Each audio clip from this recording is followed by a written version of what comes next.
Good morning. Welcome to Flat Earth Early Bird number 2501. I'm your host, Arwin. And before I start this show, please don't forget to share it on any platform you deem.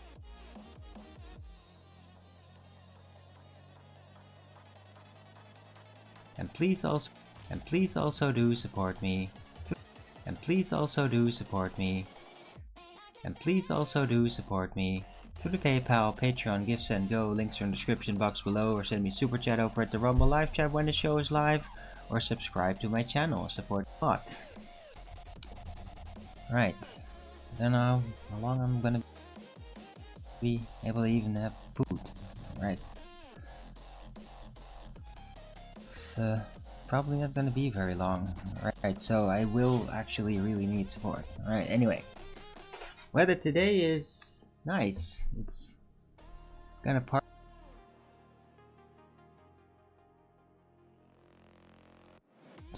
Right, bit of blue over there, and the sun is shining through,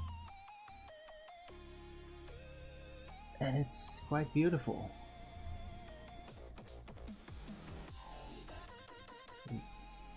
Extremely low wind. Feels kind of dry, so it's probably low humidity. Put out some water for the birds.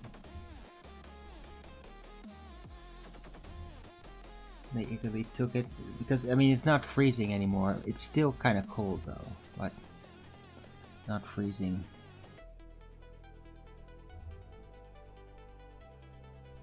Right.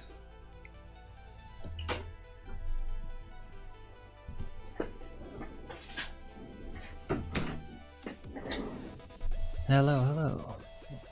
It's a bit dark. Contrast, yeah, I mean the sunlight is making the contrast pretty extreme, so I'm now like a shadow with half a face. Right. Hello, it is Tuesday, the 30th of December 2025.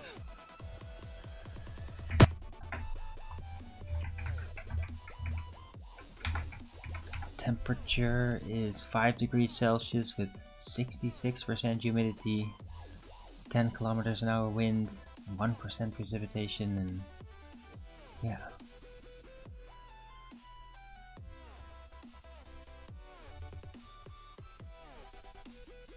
Prediction seems kind of accurate. Coming week it's kind of going to be mixed. Some days a little bit sunny, a little bit cloudy, other days a little bit more cloudy and a bit rainy. And that seems to be it. Oh, snow? Huh. I think that predicted. They have like a special thingy for it. So apparently they're expecting snow during the weekend. It'll be 0 at night, but yeah, no more beneath 0. Right. So, hope everybody's having a great Tuesday.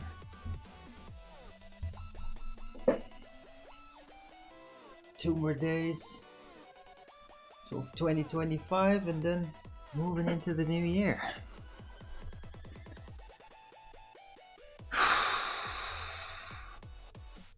It's gonna start out challenging for me. Right, but I mean, it's been a couple of really good shows though. Again, like I'm kind of feel like I'm back in the flow. I listened back to yesterday's show part. Dude, I did get like really intense. Kind of foul-mouthed. I did not really notice that as much when I was doing it. But listening back to it, it was like, I should figure out a better way to deal with that. Because I got really irritated with the Ether guy on the Earth Awakenings panel, which is the first panel that I joined halfway the show. And I mean, it was kind of a technical conversation. I thought it was kind of good, but he really wanted to like lay out the whole Ether as an alternative for Earthspin. And I thought, yeah, I mean, it's basically FED training. Because it is pointless. I mean, it might make an interesting discussion if you're into Ether, but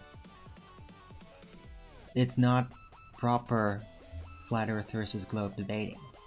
And so I kind of put that down, and it didn't really get all that appreciated. And that's why I then moved on. But yeah, I got really irritated. It's like, moving back into that frequency by accident because of force of habit. So I gotta be careful with that because I didn't like it. I didn't like that, hearing that. I mean, it was technically good. I made a good point, but I don't know. I need to figure out a better way to deal with that sort of thing. Move out of the conversation more gracefully, because I mean, when those guys do that and they keep pushing it, there's no way to basically make it stop. So Ether conversations decline,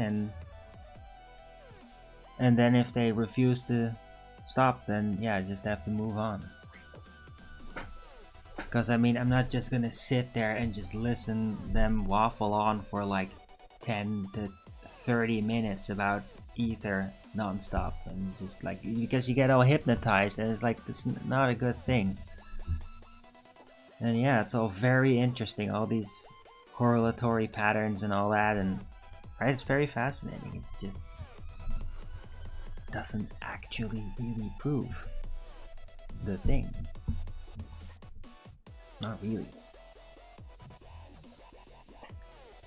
And yeah, I guess that a lot of Ether people, like, they really got into the structures and like being able to explain it, knowing all the things about what's been measured and all that, having a model, and they're probably really proud about it. But I mean, it doesn't actually prove anything. It's basically just a curiosity,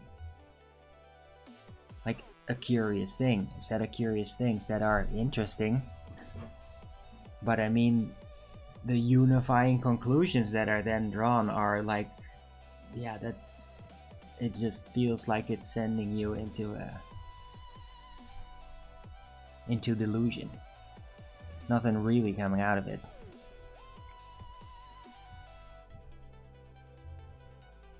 Right, anyway, yeah, just wanted to make a note of that.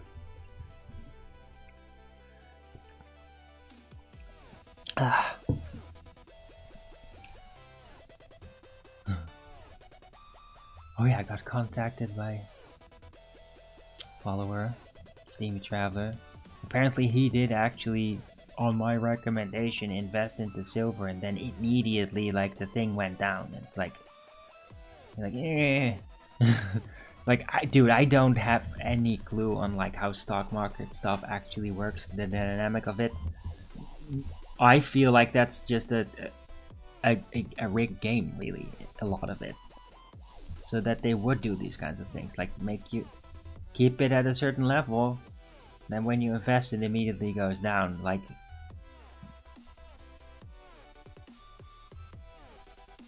I've very rarely heard of any stock market guys that would just tell stories about a sudden investment and that it wouldn't immediately go down. I've like don't remember ever hearing that. Like, invest and immediately goes up. I've like never heard that. And it's like suspect to me.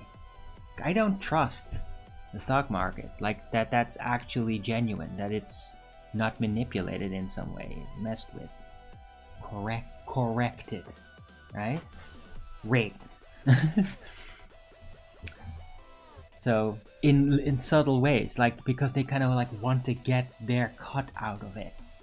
Because there are these like economics people that build these systems, and it's like they do trick the place just to ensure like that they can get their cut out of it, and I feel like it has to do with that.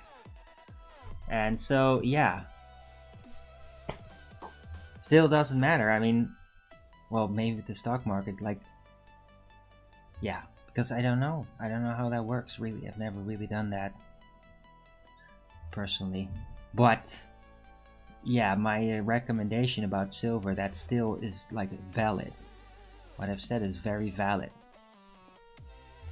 You can get potentially a massive profit out of it on the long run, but you gotta realize also, as a counterweight, it's very likely that everything else is going to be kind of destabilized.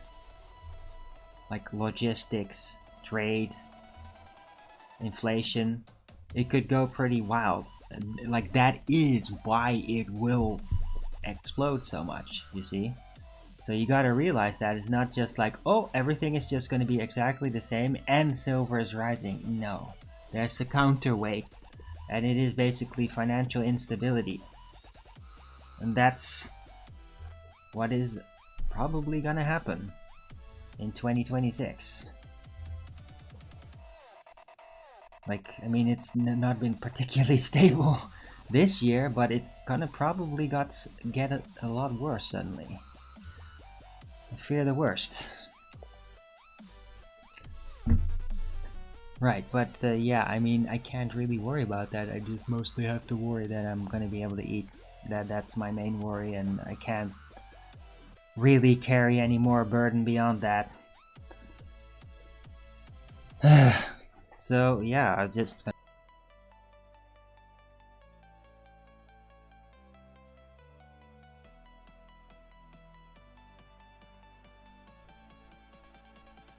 Oh yeah, I'll just somehow get myself in the job market again, because job market doesn't really want to seem to have me. So yeah, I'm gonna have to make that work somehow, and I'm figuring out. At the same time, 3 months at least, and yeah, I'm gonna continue that process, and hopefully there will be less unexpected interruptions to like knock me out of it, so that I'm just preoccupied trying to get stable again, because that costs a lot of time. It sucks.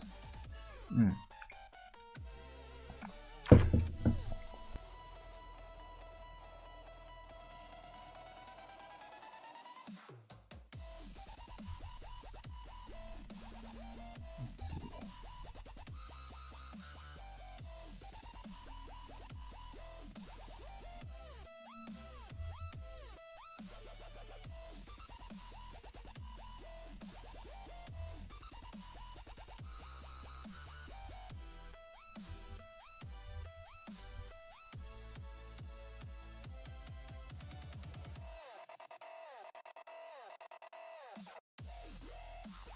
Two p.m. I'm about the whole Somali thing in Minnesota. I mean, that massive fraud, and then like that. There's now articles about that every day. There's no point in trying to explain details. It's just an item that's out there, and it's interesting because I mean, it is like record-setting scams, money laundering. It's insane. And they're effectively foreign entities. Like, that's even more ridiculous. Right? It would be bad enough if like people in government or whatever, some corporation would be doing it, but I mean, they're basically refugees. And then they're doing that, and like, what the fuck? Insane amounts. The millions or billions even? Like, insane. But anyway, yeah, that's like rocking the news, or the alternative news, because of course the mainstream doesn't really want to harp on about that, right? Because it's they caused it. Anyway, they're just saying, "Oh, racism." Yeah. Anyway. Oh yeah, and Tim Walz is really right in the middle of it. He seems to have been like the key person that enabled it all. So that could be interesting. Definitely criminal. Anyway.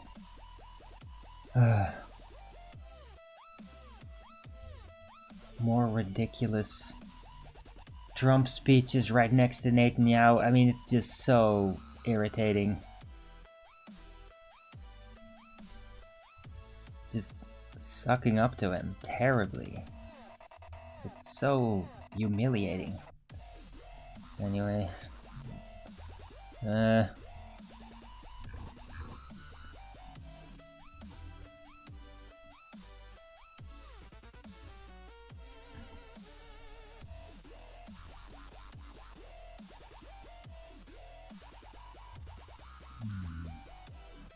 Oh, this is kind of interesting. Little detail article. Apparently in England,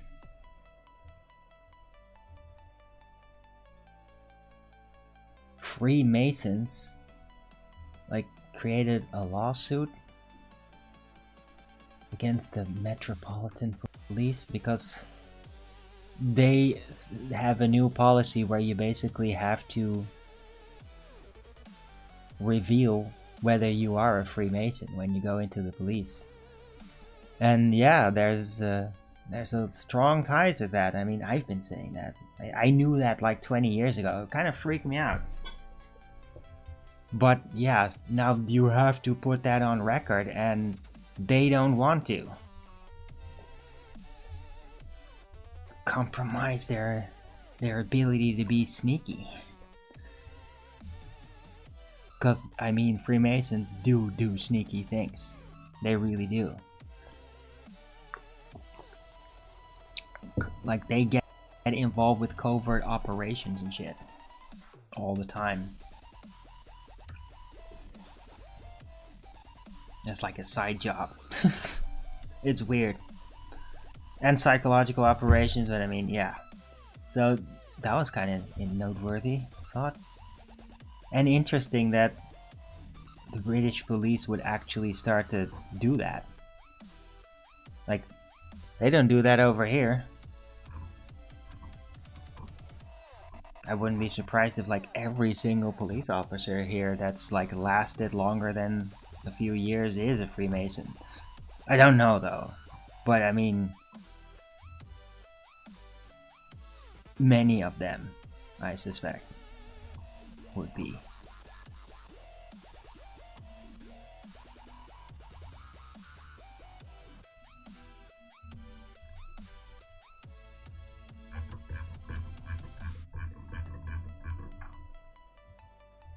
Right.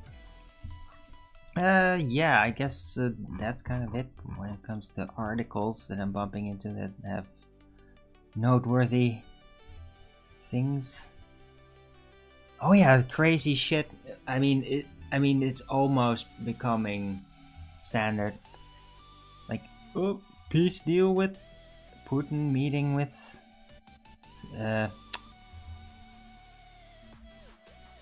Trump, and then like, oh, peace deal, but then at the same time Ukraine obviously denies it, but they sent like a ton of drones to like Putin's residence to try to like assassinate him secretly, and they're denying that they did that. But I mean, yeah, duh, you did that thing. And it seems like, yeah, Russia's not playing these games anymore because they immediately like had a massive assault on the capital and like crushed them. Like, so it's like no more playing games. And everybody, and it's probably because it's like it's really been established that like Ukraine, Zelensky keeps doing that, saying one thing and then like bragging about not doing it, or just keeping the war going, attacking, defeating them, etc. And everybody's like figured it out. So like the ruse can't work anymore. The double think can't actually have the effect that they want it to have anymore. So yeah, basically Russia now has like an eye for an eye policy in a way. It's like, yeah, we're gonna do peace, but yeah, if you're gonna secretly fuck with us, we're gonna strike back bigger. Because I mean, yeah, you're not gonna just get away with doing that sort of shit all the time. Like, I mean, if it's full out war, it's gonna be very quickly defeated, Zelensky's regime. And everybody in the world is sick of him. I mean, they're just getting tons of money, they're being super arrogant, they're not effective. They just create a lot of ruckus and anger and death. And yeah. And of course, blaming all of that on Russia. Like they're non-stop projecting. Like, yeah, Russia is the one that's they just assaulted a city while doing a peace. Yeah, dude, you just freaking tried to assassinate the president. You idiots. Just because you're denying it doesn't mean that people are going to actually buy into that bullshit anymore. Yeah. Like, the ruse is over. People are onto the tricks that you keep doing non-stop for over a decade now. It's the same trickery bullshit, gaslighting. I mean, even in the, I still remember like before all that it happened with like this airplane that flew over Ukraine or something, or near there somewhere, and got shot down, and then everybody immediately like, it's Russia, it's Russia. Russia blew it up. And like not much later, like they found like remnants, and it's like, no, this is NATO provided Ukrainian equipment, like the missile. So it, yeah, and that was like in 2010 or something, or 2014 or 16, very early on, a while ago. So I mean, this thing has been brewing for a long time. It's only really gotten hot war level in the last few years. But Ukraine, they kept doing the same thing. Assaulting something, then blaming the opponent. Like, they basically assault Russia, and then they say, Russia just did a false flag on itself. Like, oh, really? Okay. And then the media here in the West, the NATO allied media, let's just call it that, all over Europe, they just like, oh yeah, Zelensky is the king, oh, he is the hero, and so this buy whatever bullshit he says, and like try to avoid the suspicious statements, and just basically just delude everybody into buying into his rather cheap propaganda, in a way. Cheap mental trickery. It's not like it won't it should not be working for anybody that's like, yeah, IQ over 100. It really shouldn't be working at all. Like, that everybody over 100 IQ, like, there must be something really wrong with you if you actually believe it. I mean, if you're like, I'm on its side because I don't know, you're invested into the weapons industry and basically just chilling for them, yeah, then you're not actually buying into it. You know it's bullshit, you're just going with it anyway. Right? I mean, there probably are still plenty of people like that, but nobody actually believes it. Like, really is like, wait, he was lying? No. Like, I can't even say it non-sarcastically. Like, it's just, nobody frickin' believes that shit, actually. They just know it's like in some series on Netflix or something, when there's the villain is just gaslighting everybody. But like, people have seen that. They just recognize, like, oh, he's gaslighting. Oh, because universal understanding through social media, through geopolitics, it's been updated. People now know these tricks. They don't even have to be smart. They've just sat through the stories where it's highlighted what happens. And so they just learn on wisdom.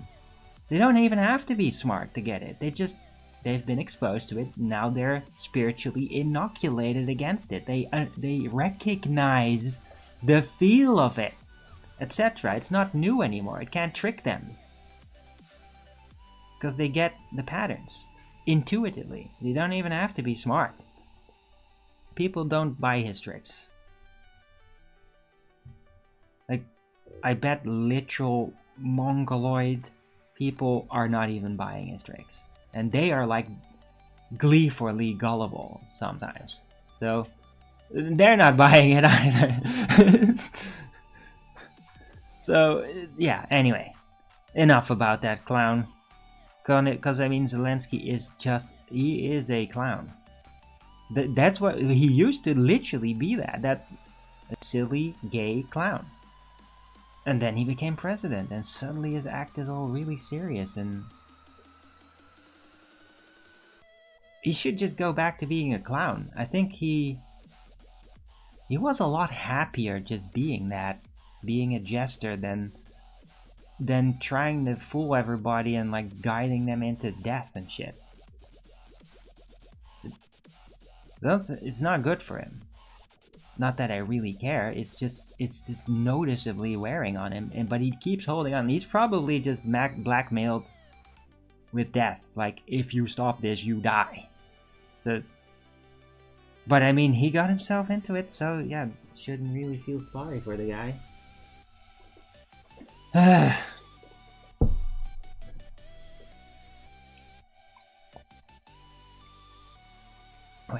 ride that tiger,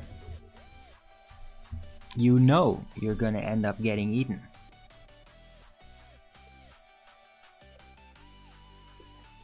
Eventually. So, anyway. That's for the politics today. Hope everybody's appreciating my thoughts, and don't forget the Rogan's Up show if you're liking it.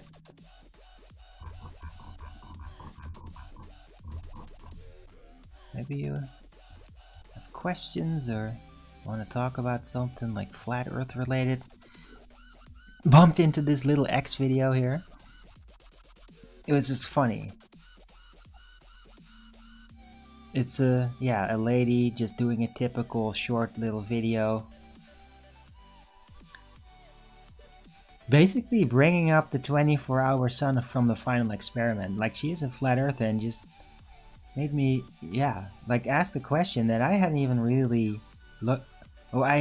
It's because I don't typically look on that level anymore, but it's like, yeah, she does have a point. Like, if there's a 24-hour sun there, then why does it just stay fully icy? Like, basically addressing the logic of the seasons and the supposed distance to the sun and exposure to the sunlight, and that, like, yeah, on a globe, it really doesn't actually make any sense. It really doesn't.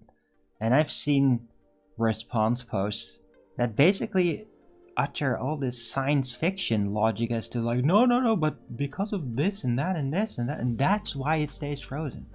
It's just like, it's just so freaking made up. Anyway. It's all controlled by the globalists. Alex Jones showed me the documents. Low viscosity. Yeah, it's not really controlled by the globalists. So I have a different theory about it. Like, that's the puppeteering model of the theory of control. I don't think it is like that. I think that the suspected puppeteers are actually the puppets, and they are puppeted by a system, like a script, a giant script that they might have actually written at some point. And it's like a big flow chart of, like, this happens, that's what you do, that happens, that's what you do. So it's like a robotic program, basically, that's really sophisticated, actually. Potentially like AI designed very early. I mean, very early. That basically tells them what they should be doing on a decent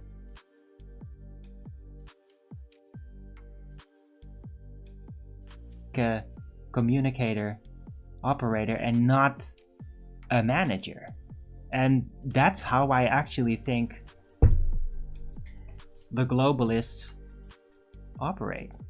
They're operators in a standardized system, and they all know, like with every person, whenever they do anything, it's like, are they in line with the operation, or are they not in line with the operation? And that's really all they need to know. It's like, they know their own operators by their actions, because they know when those actions are in line with the program that they follow. And that's all there is to it. And they can rely upon those that are, like, fully operating according to the program, which they all know how that is. Because it's about systemic.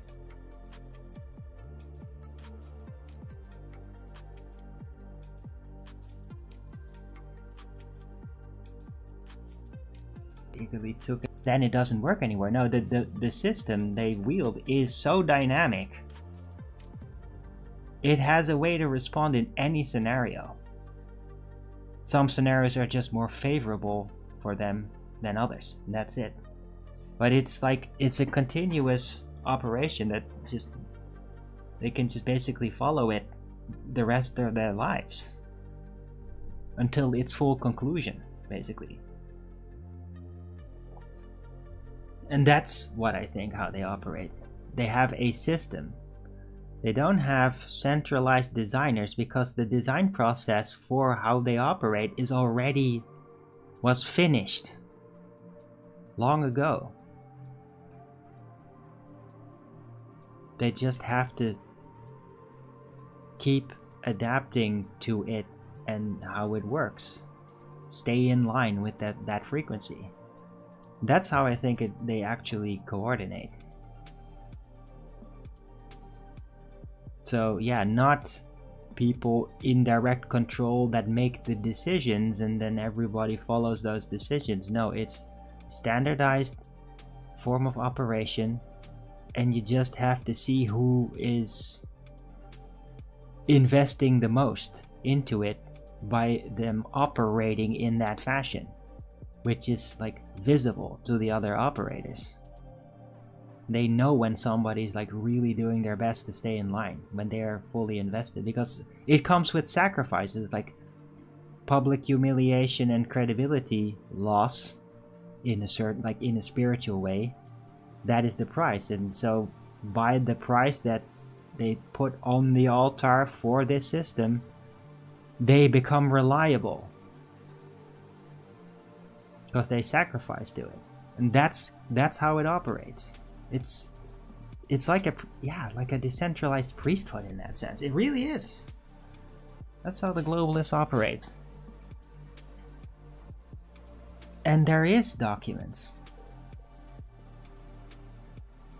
But I don't know if the actual system is documented though. The original documents of the design of this plan might get really weird here, might be in the other dimension. And that's where you read it with your subconscious, you surrender to it, it becomes the default system in your waking programming. But you have to make that connection on the other side. Like, yeah, that's what I think how it works. And that's actually a part of like my really early vision confrontations. Is that I've learned that about it on the other side. Anyway. No, I'm not gonna go to Antarctica, dude. Just stop.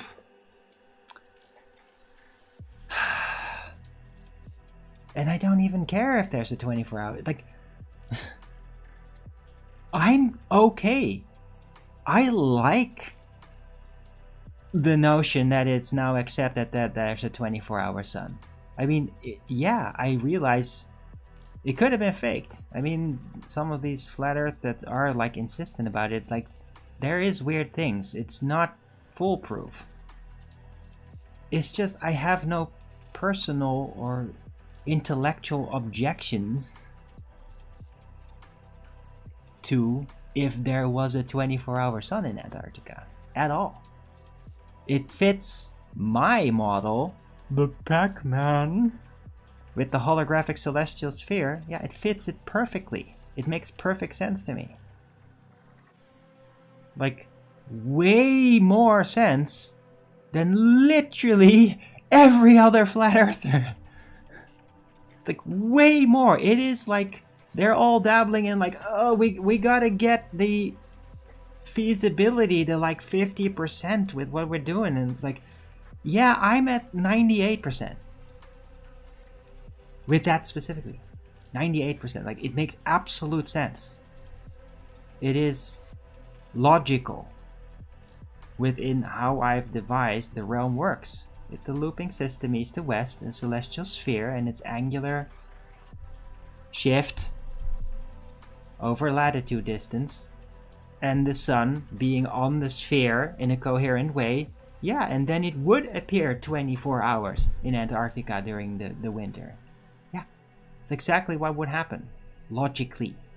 If you're being logically consistent with the analyzed patterns of the celestial sphere. So it's like, yeah, there you go. It makes sense to me. Why would I go there? First off, I hate the cold. It's all very expensive. I don't really trust anybody out there. Like, I don't want to go away here. I'm freaking poor. There's no way that people are gonna drop that kind of money on me. I probably would get in trouble if I did. Right? somehow that like, oh, we need a big chunk of that for whatever. Taxes or something. So it's, yeah. I don't know, man. No, I'm not gonna go on 24-hour sun in Antarctica. I'm done with that. I mean, I'd appreciate it or respect it if other people would do it.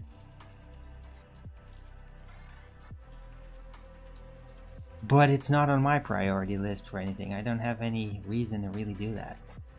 Wesley. Anyway. Hope you're all having a good day. This Tuesday. I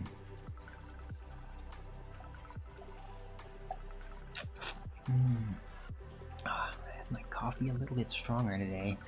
I just felt like it. I've been really enjoying it recently.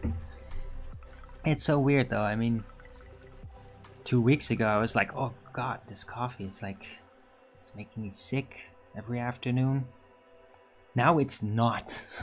I think it probably, I'm enjoying it so much I could probably get 3 coffees in a day. I'm not doing that though. I'm gonna push it. But it's, yeah, it's completely turned around again. I mean, my metabolism, guys, it's weird.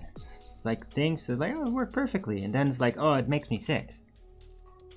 Not that I am sick, it's just now suddenly these things make me sick. And then that goes away again, and like, yeah. It's just, I don't get it. This is just keeps happening. It's been happening for pretty much the entire decade. And probably before that too, but then I would kind of just ignore it. I would just be like, I don't want to be sick of this. I'm going to like just push through it. I did that sort of shit, which was regrettable because that's really unhealthy actually to do that. But I mean, I have been very frustrated with basically the weird functionality swings that I go through, and just because I don't want that to be there. It's disruptive, it's distracting, makes me just feel unreliable. But yeah, it is what it is. It's a part of my physiology apparently. I've had it all my life. Anyway. 38 minutes in.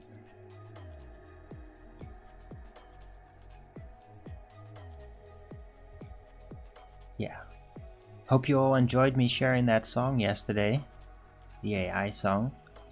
I mean, I really enjoy that song. I keep listening to it. And it is in a way kind of ominous with the tones. But I really like that kind of ominousness.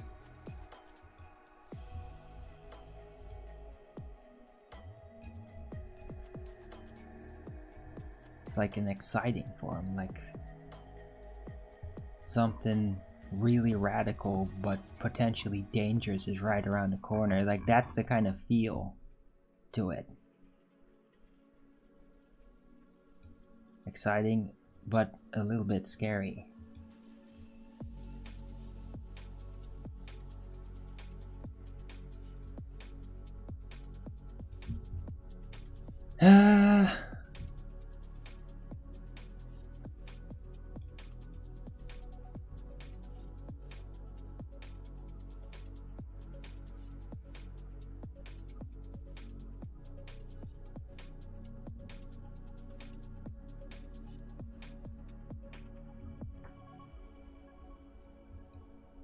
Right, yeah, I don't know really, yeah, I feel like this is weird, man.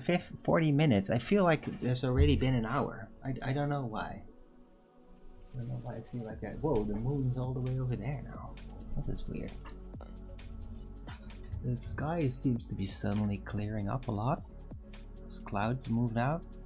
It's even more sunny. Beautiful. Look at that.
Oh god. It's a gruesome article about vaccinating infants and high mortality rate. Ugh, yeah. Horrifying. Shouldn't be happening at all. I think that vaccinating an infant is an atrocity. The only real vaccination that any infant should be getting is breast milk, because that is actually what really builds their immune system. They need to be able to feel the skin of the mother and get breast milk. Like, that is really what strengthens an infant more than anything. It's the only thing that does it. And yeah, if it was up to me, vaccination specifically of infants should be completely illegal. Like, not just not recommended, but illegal. Like, this is an assault, right? I mean, they're older, whatever, more grown up with more body mass, then yeah, I mean, it's debatable. Should never be mandated. But like with infants, newborns, like, it should be absolutely forbidden, criminalized. There's nothing good that comes out of it. It will hamper development. It will just do that and potentially create death. So it's just don't do it. It's tough. Anyway.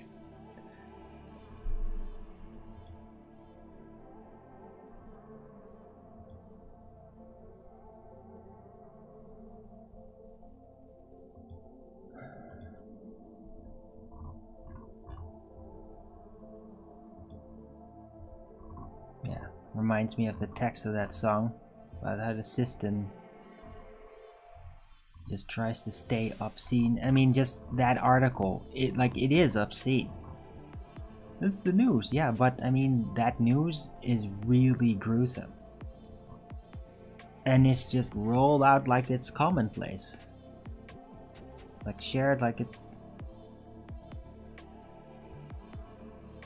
like very robotically. And it is obscene. I mean, the whole notion of like vaccinating infants, it's obscene.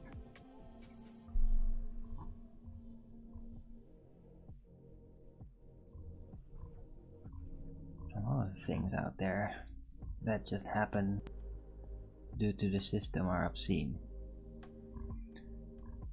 Anyway.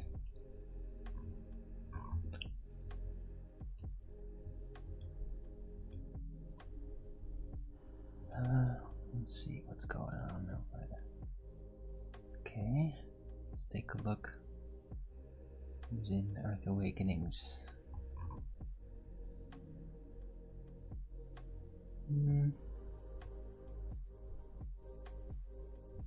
Worldwide debates. Oh, goody. Looks like it's roughly the same crowd as was there yesterday. I might go over there, but not right now, though.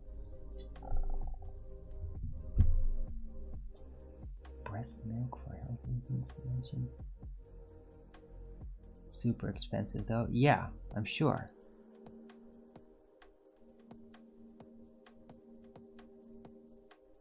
Right, but I mean, also a good thing is like colostrum, which you can get from cows. But I mean, that's also a relatively rare substance, because it only happens very short period with a cow after they gave birth to a calf.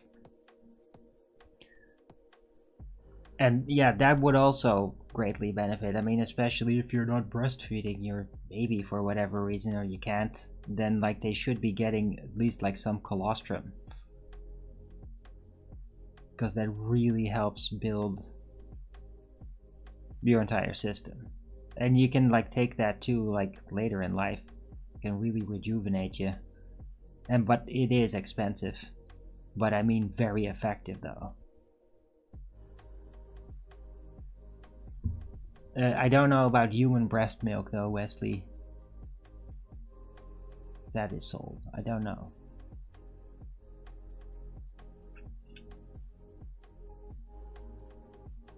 Right, but I mean, if anything, it's like, oh, we're gonna prescribe vaccines for your infant. How about the frickin' doctors prescribe some colostrum? How about that?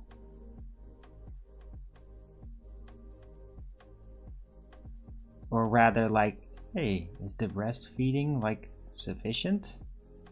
Or does it need to be supplemented with some bovine colostrum? Right? That should be the logical policy. But yeah, then the big pharma is not going to make enough money, huh? Because they want to create patients. They don't want to have strong, healthy humans that never get sick. They don't want that.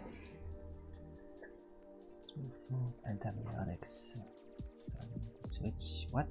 What the fuck does... no, antibiotics... How is that... Yeah, if it's full of antibiotics, it's not good. Like, that's not useful. I mean, if there would be like antibiotics through the colostrum, that would kind of like defeat the point. Because it's like the great bacteria culture and all these other substances that really does the whole trick. If you're just gonna kill off all bacterial activity with antibiotics, well then it kind of defeats the function. That's stupid. I mean, antibiotics are like, they've been so overused. It should be rolled back, if not like gotten rid of entirely. There's alternatives to it that do not have this detrimental impact. There's other ways. Or, well, maybe they would be classified antibiotics as because of how they're used, but they're not literally like that. The antibiotics, I think it's fungi, is a certain type of fungi that they use for that, right? But there's other ways of dealing with bacteria through herbs and food extracts, etc.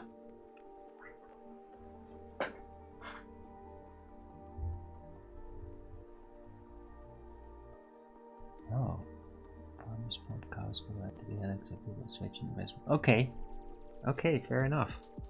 I did not. Who the hell is providing all that breast milk, though?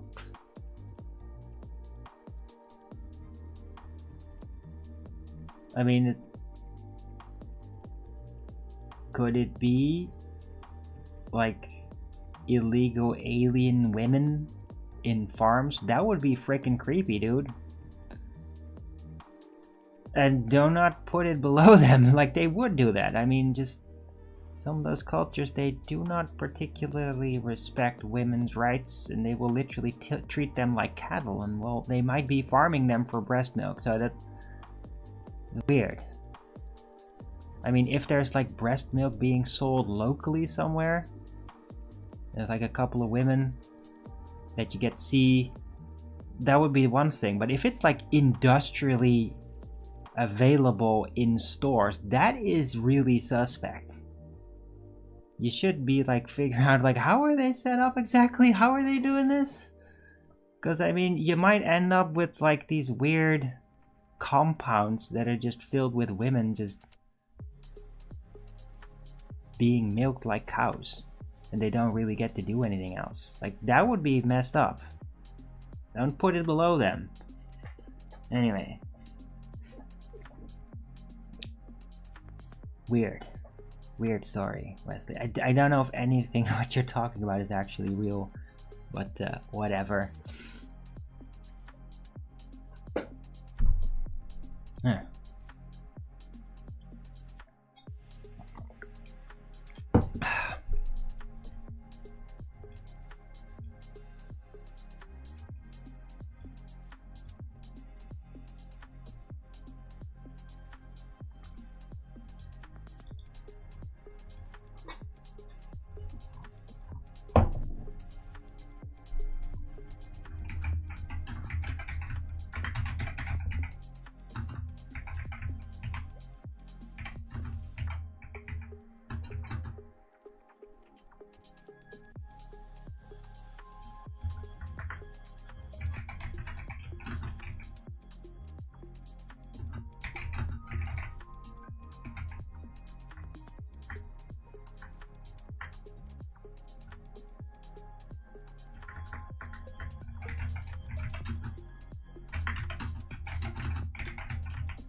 Okay, hope this makes sense. I had trouble formulating this point that I brought up early.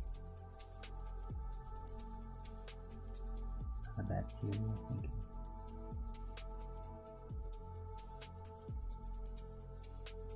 What? What exactly, Wesley?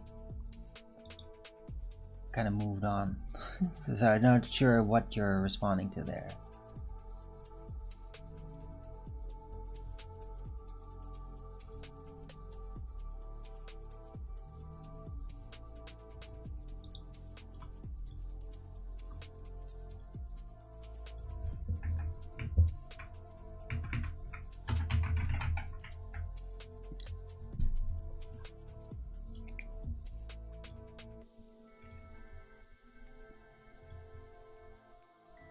Oh, right, about where it's coming from. Right.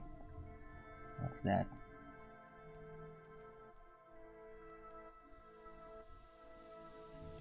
Oh.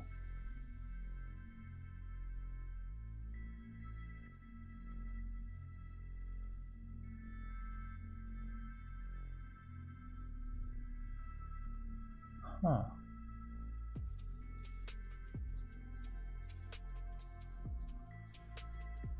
Donors. Okay. Huh. Okay, so they got... That's kind of funny. So there's literally like a decentralized online market for it? Like you just... I sell breast milk, and then it's like anybody like, oh, I'd like to buy that, and that's funny, man. So there's like a breast milk online exchange. That's different than an industrial farm. I mean, yeah. Interesting, Wesley. That's funny, and I mean, I'm glad you're working with it. I mean, yeah, if you're not getting sick, that's awesome. Cool. Good on you.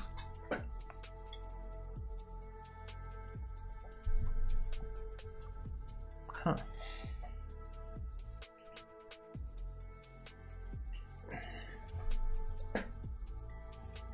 I'm gonna put that in the title. We've been like really addressing that, so...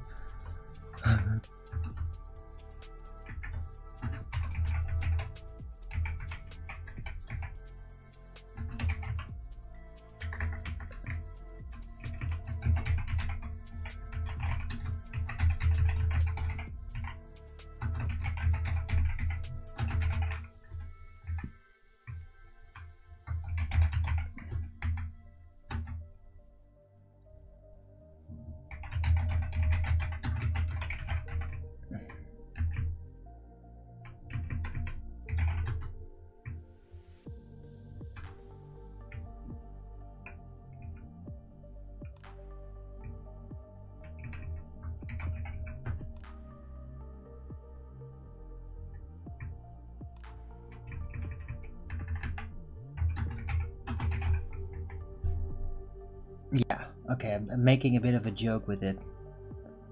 Thought it was kind of funny. Right, so title today is Flat Earth Early Bird 2501. Nobody controls the globalist system, it is merely being operated. And the declining vaccination industry and the rise of the breast milk industrial complex. Yeah, it's not there yet, but I mean, who knows what it's going to turn into.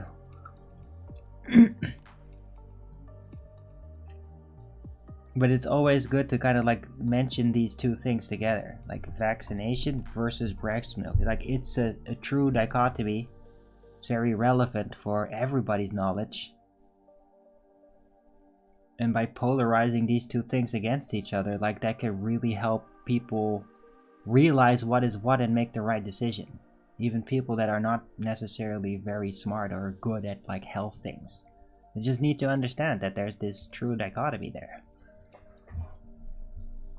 Right. Anyway, thank you, Wesley, for bringing up that subject. It's a good item to discuss.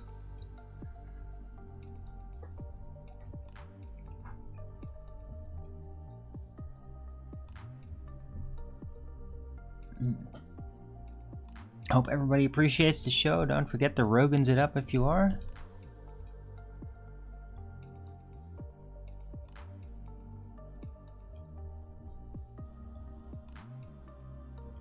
We're 1 hour in and the sun is still bright.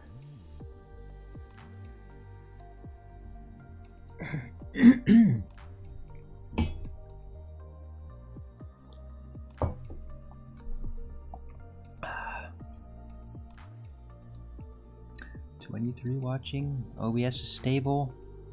It got a bit unstable yesterday during the panel parts of the show. I don't know if there's like gaps in it. I have no idea. I didn't rewatch my entire show, just a part of it. Yeah.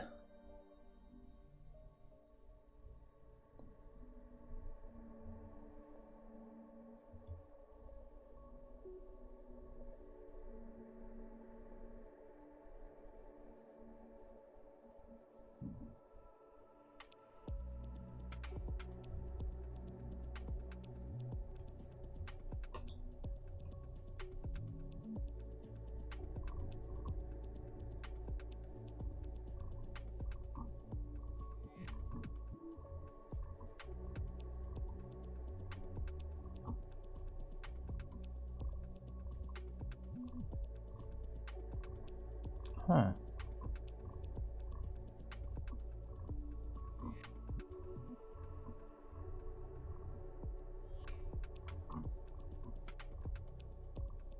Okay. That's weird.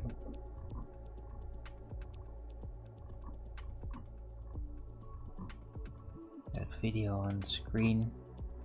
The X post. I wrote a post there, but now I can't find my response. Did somebody delete that? There's like tons and tons of comments. It just never freaking ends. But I can't find my post. That's so weird. Jesus Christ, man, it's just unlimited freaking comments. There's literally no end to the amount of comments this thing got. It's insane. Like, that's gotta be freaking robot shit. God, it has to be.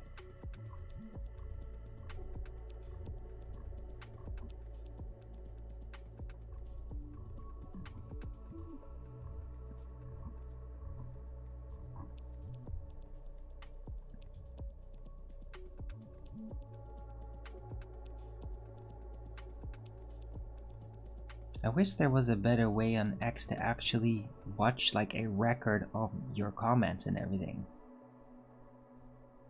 Cause a lot of the times when I comment on something, I can see if somebody liked it or whatever, but then I can't even see what it's a comment on.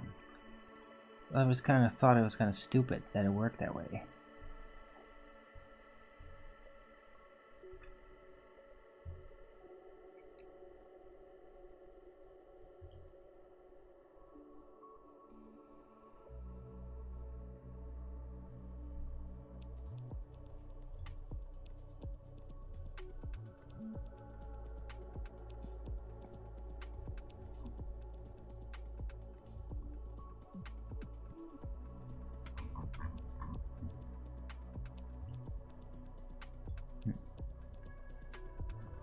Okay, whatever. Let's see. Here's an Earth Awakenings.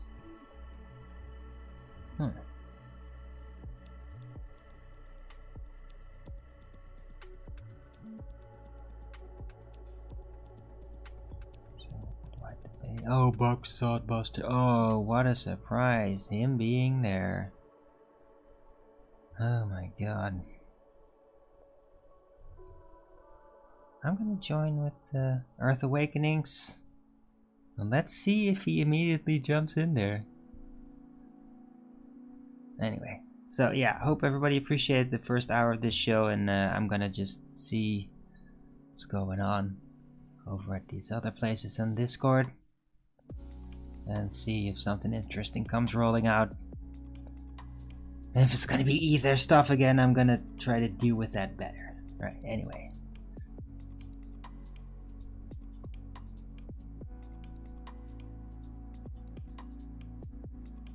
And I would do exactly as I said. I would get one room, say whatever size this flat floor is, front to back, left to right. We're going to go with that measurement. We're going to accumulate it towards miles. We're going to add it up. It's like millimeters per mile. We'll do the same with this big old ball I got as the next room. It's 24,901 of these little things. So they're both the same sizes in accordance to what they're supposed to be. Now you can check out the attributes of said things.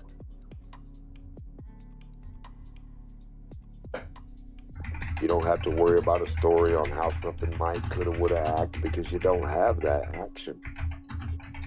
Only have natural reality and the real 3D ball that's not going to lie to you. The real 3D ball is not going to lie to you. If you think so, get a marble. What up, Arwen? Hello. Yeah, I just thought pop in live with early bird number 2501. I'm just wondering what you guys were talking about. Just the idea that nothing can actually be physically measured and proven by tangibly touching it or showing the attribute of a ball. What? Like a real ball. Like a real ball in a class, like in a lab, to see what a ball does, like from the ball's point of view, literally, right? Compared to outside. No one's ever doing that. Why? What? I don't get it. Yeah, I know. You'll never get what a ball does. You can't.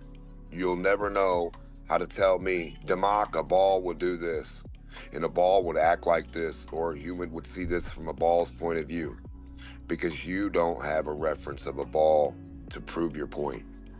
You need a ball reference to prove any point about a globe. It doesn't exist. Not in any lab. A real ball cannot be trusted in a lab to be a reference for the ball that we supposedly live on. You don't find that weird? That there's no such thing as a reference for the globe other than imagine? No, it's not weird at all, because I mean it's fiction, so of course there's not going to be an actual reference.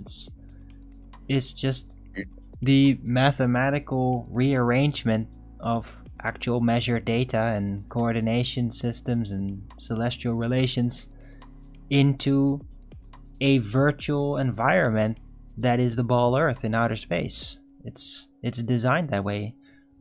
Right? It's based off flat plane measurements, as they like to say over at Flat Earth Debates. Right. Ball is designed based on a flat Earth. Right.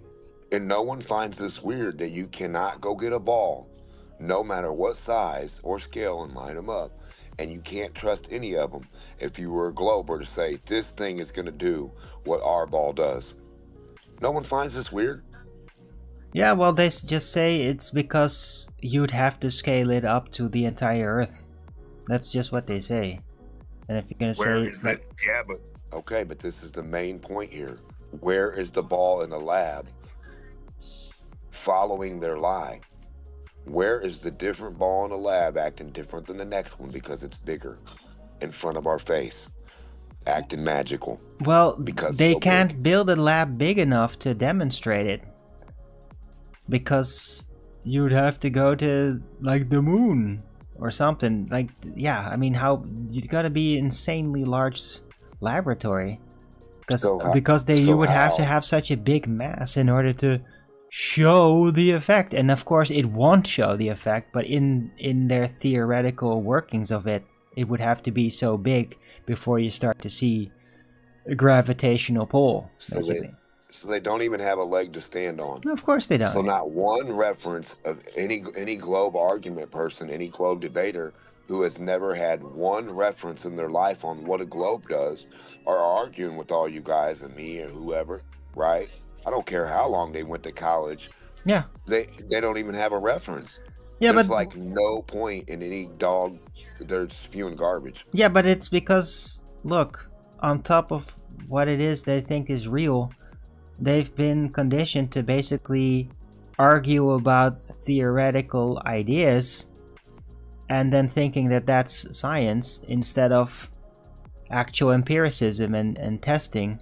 Like, that's all been deprioritized, and like all the testing is just there to basically try to support the theory, and they don't actually just build from scratch based on actual empirical evidence of everything.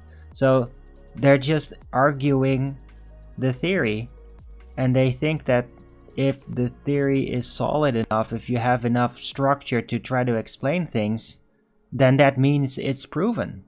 And that's the entire migration of what science means that they've culturally been doing.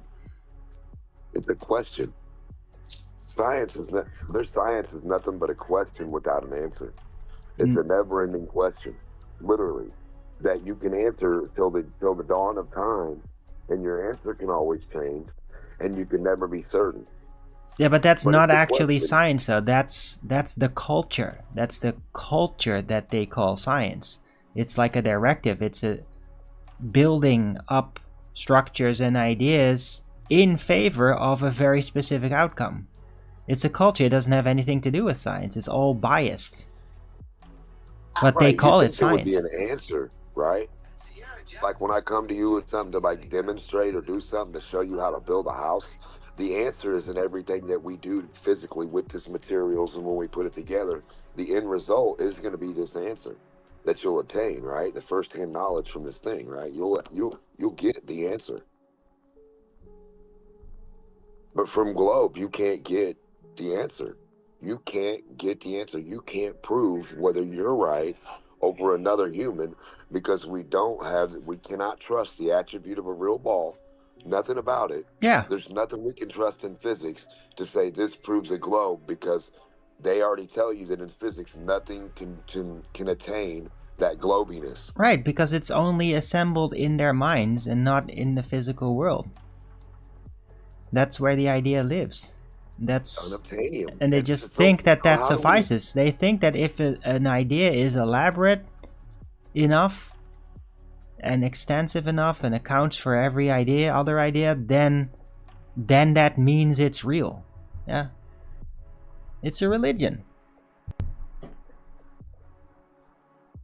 It's very similar to like certain Christian traditions too, because I mean, they just like Catholicism and Orthodoxy, they have nothing directly against it, but like they built on a preponderance of work. Like all these priests wrote all this stuff, so much of it, and then they just ponder upon what was written and write even more, and then the preponderance of that is what they use to justify everything. That's the religion. They write stuff, then they use that as the weight in their arguments of their position. And that's exactly what Globe religion does too. It's just another church. But it's atheist. Yeah. It's an atheist church religion. It's combined. It's a combined thing. I mean, you see the Will Duffy's mixed in. It's combined. It's church mixed with math, mixed with church, mixed with physics, mixed with church, mixed with science, where the church exists, but the other stuff doesn't, and neither does the element of what the church stood for, just the words and the premise. Right, yeah. Well, churches too, and what they have for lore and writing, they actively ignore things in the real world too, to 100%. Favor their positions. And that's exactly what Globe religion does too. You have a certain set of information, that's what you stick to. If something out there, nullifies that, then you have to try to figure out systems to try to mend that and justify why it seems so wrong, right? Until it fits again. Right, and what did it take for them to even set that in place? A guy said something. So a guy asked a question.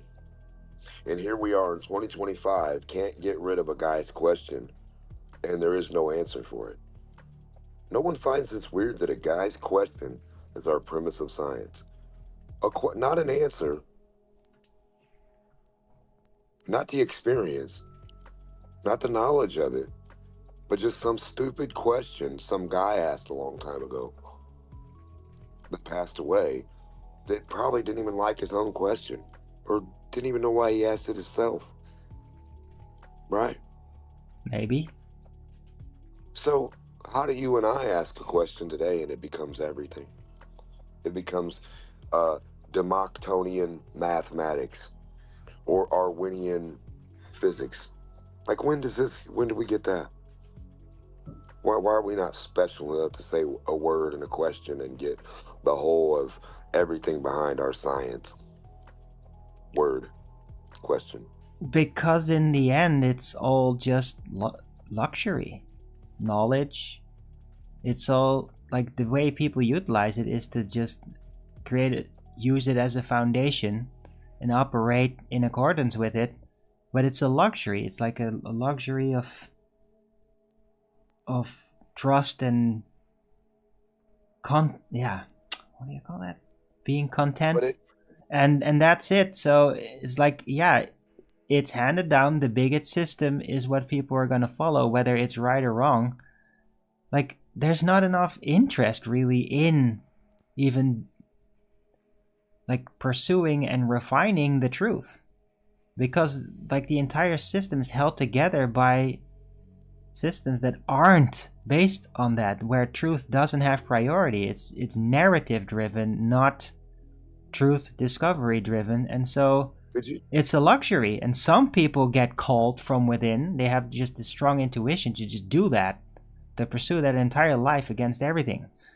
But that's never going to be everybody. Most people, they just follow the system that is dominant, and they just fall in line with the narrative, whatever it is. Could you imagine a lab that you walked into that was 4 miles long like CERN, and had every different size of sphere you could think of, and 10th one or 15th one act magical and went through time or did different things, Yeah. and you could put ants on this one and they would experience time different from this one, and we could actually see how balls did magic stuff in physical reality compared to a regular ball, like when they get bigger, you know what I mean? At no point, like a stone, at a certain point it's going to tip the scale. So at no point does our sphere actually tip the scale of reality to act like a magical fucking globe rock anywhere out in space. Not if you put it in a vacuum chamber. No matter what you do with this ball, this rock, this sphere, no matter how big you actually make it in reality. Yeah. No, it just can't work. And I mean, in the end, it's still supposedly this ball and a bunch of gas sitting right next to it, next to a seemingly infinite outer open space of low pressure. And like, gas is never going to stick to that. Like, even if you thought there was some force supposedly pulling things toward a center, well, you ever tried pulling gas pressure? Like, it just doesn't work. Like, it is going to even out and explode in all directions, like in every form of demonstration. And like, yeah, maybe you could do it a little bit with like ionized plasma or something. Keep it sticking local by magnetizing it or something. But yeah, guess what? That's plasma, not gas. So you know how they frack, right? It's not. They just can't. The entire setup is based on the ability of the mind to be able to imagine something to be in a way. It's not based. It's based on the dynamic of the mind, right? And not on any physical reality. It's like no matter what you do, you can never actually show it with material. It's only in the mind where it can work. Right, they'd be able to frack gas. You know how they go into the water and take the sand under the sand or the material that's under the material and pull it out from underneath? They would have a big pit of gas layers, and they'd be able to frack the gas, the bottom layer each time, out from underneath the other layer. Nope, they've never done that. This doesn't happen on Earth. Everything, all their gas layer is 14 psi. How can it be separated from itself and be a gradient, but the same number? How is a gradient of something the same number?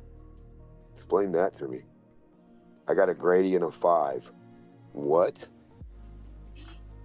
I don't understand what that means though, but 14 psi, brother. Oh, okay. Right, yeah, a gradient, yeah, and the gradients only form in a certain proportion, and the proportion in how it forms shows you the total volume, because it's going to be proportional to that volume, how things gradient. That's inevitable. It always does that.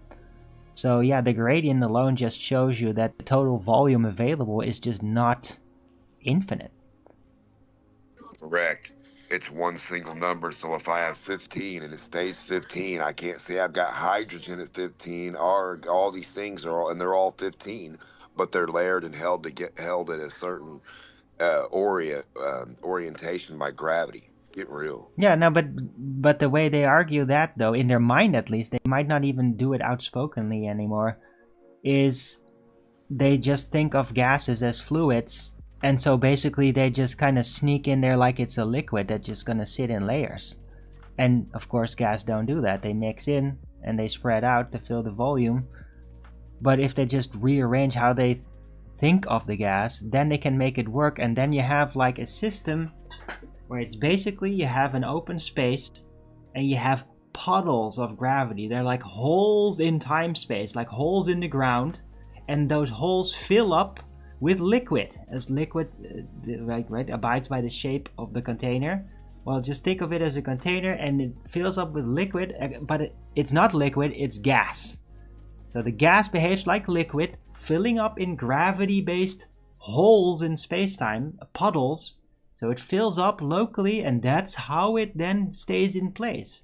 Because they just treat it like it's a puddle, like every ball has gravity, and the gravity turns it into like a hole in which a puddle of gas will form, because they see it as a liquid. And that's how it can then work in the mind, with a lot of like rearranging of what things really are.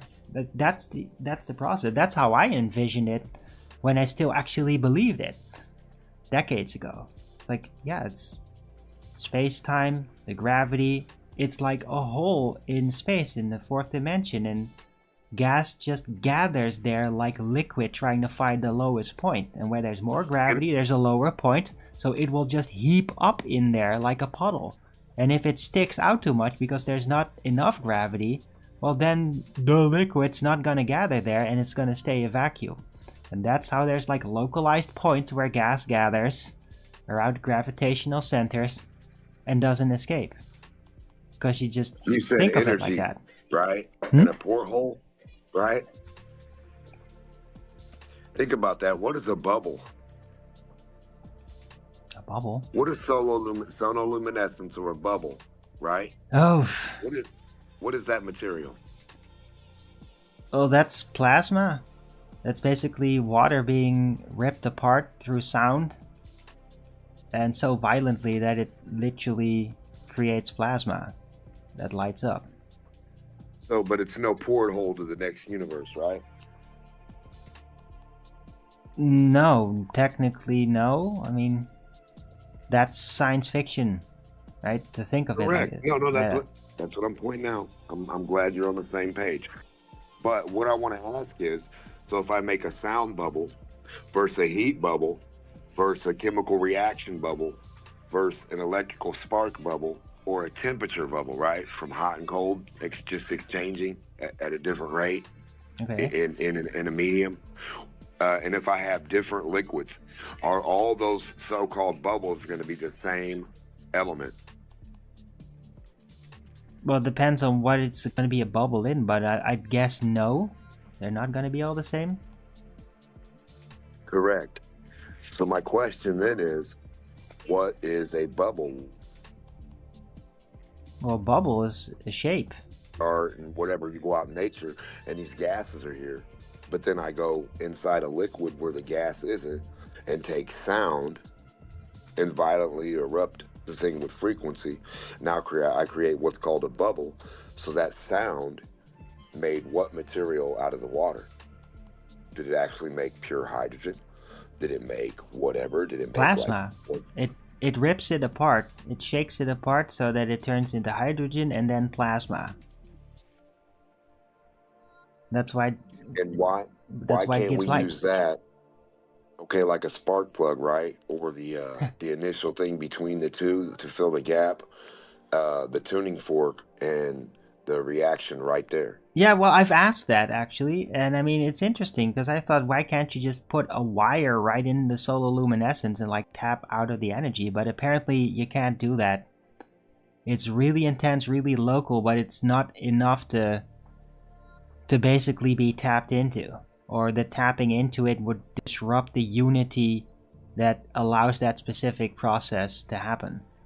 So it just, you can get a bit of a light out of it, and that's it. You can't really. Have they tried mercury? Probably not. I don't know. I mean, I'm not saying that there's no possibility of any of that. I think that you can have incredible, efficient ways to create energy, and I think that like the Tartaria, that they did have that, and it does seem to like be like there's mercury involved with that, or red mercury, or whatever. So yeah, they had extremely efficient energy sources, and yeah, that's kind of been taken from us in favor of creating a shortage-based energy industry to make money. Yeah, I think it depends on the amount of energy output or input, or what material. Like if you and I smack the tuning fork real hard, that's a lot of potential we just put in that water, and you can see it release. Now, if we take crystal, right? Crystal acts like a tuning fork, right? And it also puts off a thing. So crystal in water being smacked in water would be a tuning fork in water also, if you think about it. Interesting. What do you think about? Yeah, baby boy. Yeah. Yeah, no, I mean, yeah, sure. There's all kinds of things. It's like piezoelectricity. Like, right, you can create a charge just through by subjecting something to vibration, and like, yeah, you could. Who knows what you can make with it? The ancients probably did a lot of things with that, but they just integrated it into the overall architecture that they've left behind, and we just stumble into these effects. So what about mixing oil with the liquid, like using oil, sololuminescence in the oil itself, or in a gas like a vapor, or an alcohol like a vodka? It wouldn't have the same effect, because like the sololuminescence happens because of like the nature of water, and like it's like almost incompressible, and that's really what then makes it rip apart through the vibration. And oil wouldn't do that, because it would just flex. It would absorb. Yeah, but would it carry the electrical? But I want to carry the electrical continuity.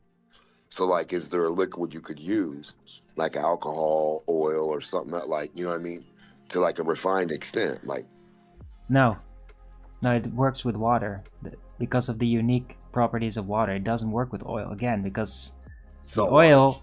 Look, the whole sololuminescence happens because the water is being shaken apart, because it's like less compressible, and so that then creates the rupture naturally.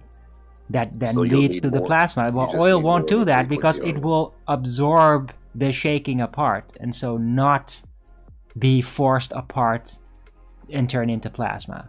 It just won't do that. It only works with water. Yeah, that's not quite true, Arwen. It works with liquids. It's not just with water. Yes, it's with liquids. Really? Oh, okay. Yeah, you got to do the amounts, brother. It's the amount. Okay, I had no idea. I guess I was wrong about that. I've just never heard of it being done with anything other than water. So, and like, since I understood like how it's supposed to work, I just thought like, yeah, I just basically rolled out like how I thought it would make sense. So no, you're right in like how you think about it. Like, as a human, that's all. I mean, what else can you do? You know, you're like, hey, I wonder, you know, and that's how you. Yeah, I mean, what else can we do?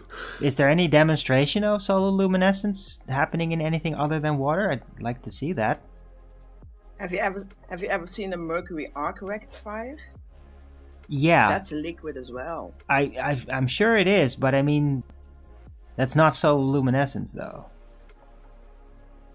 That's like an industrial thing. Generating high voltages as well. Oh, absolutely, and I mean, yeah. That's my point. But not sololuminescence. I'm not.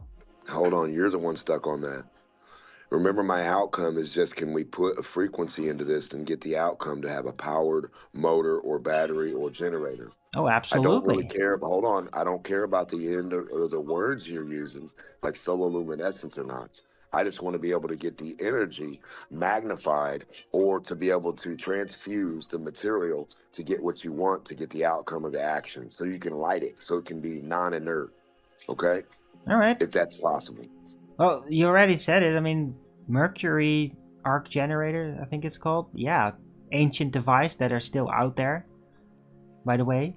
People still find them. It's all covered in dust, and then they just fire it up and it just works. So yeah, that do that. Yeah, but I mean, that's an established piece of industrial equipment that's been kind of occulted. But you could, if you could figure out how to make it, you could just literally try to make one, a new one, and then use it. All you need to do is just copy an existing one, master its design, and then do it yourself. They're still in bunkers and full operational after being shut down for 50 years. Yeah, I know. Start them right up. And here's another thing: if sonoluminescence is the thing, right? And you're violently ripping the stuff apart, right? And you're creating an explosion, like a pistol shrimping away, right? The reaction. How come towards each chamber, instead of the spark plug, is not some type of tuning fork or an electrical tuning fork, right? A copper one, a mercury, whatever. It doesn't matter. A crystal one. It doesn't matter to me. So, and you put it there, and instead of in your spark plug, you get the explosion into each chamber, right, of that, instead of having to worry about gas. Yeah. I mean, yeah, it's just another way of doing things, right? I mean, the Industrial Revolution is basically based all on combustion systems. And the electrical stuff that was also getting invented by Tesla and all that, that was just, it was developing, it was showing radical possibilities like the mercury arc generator. That was just taken out. But I mean, the knowledge is there and you could do it. It's just, they're never going to standardize it, but you could theoretically just make it for yourself.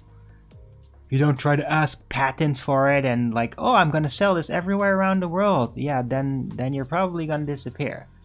But you could just make them. Privately. You could just make them. So, and that's correct. It. I've got a lot of ideas too for like, you don't even need, it's weird too.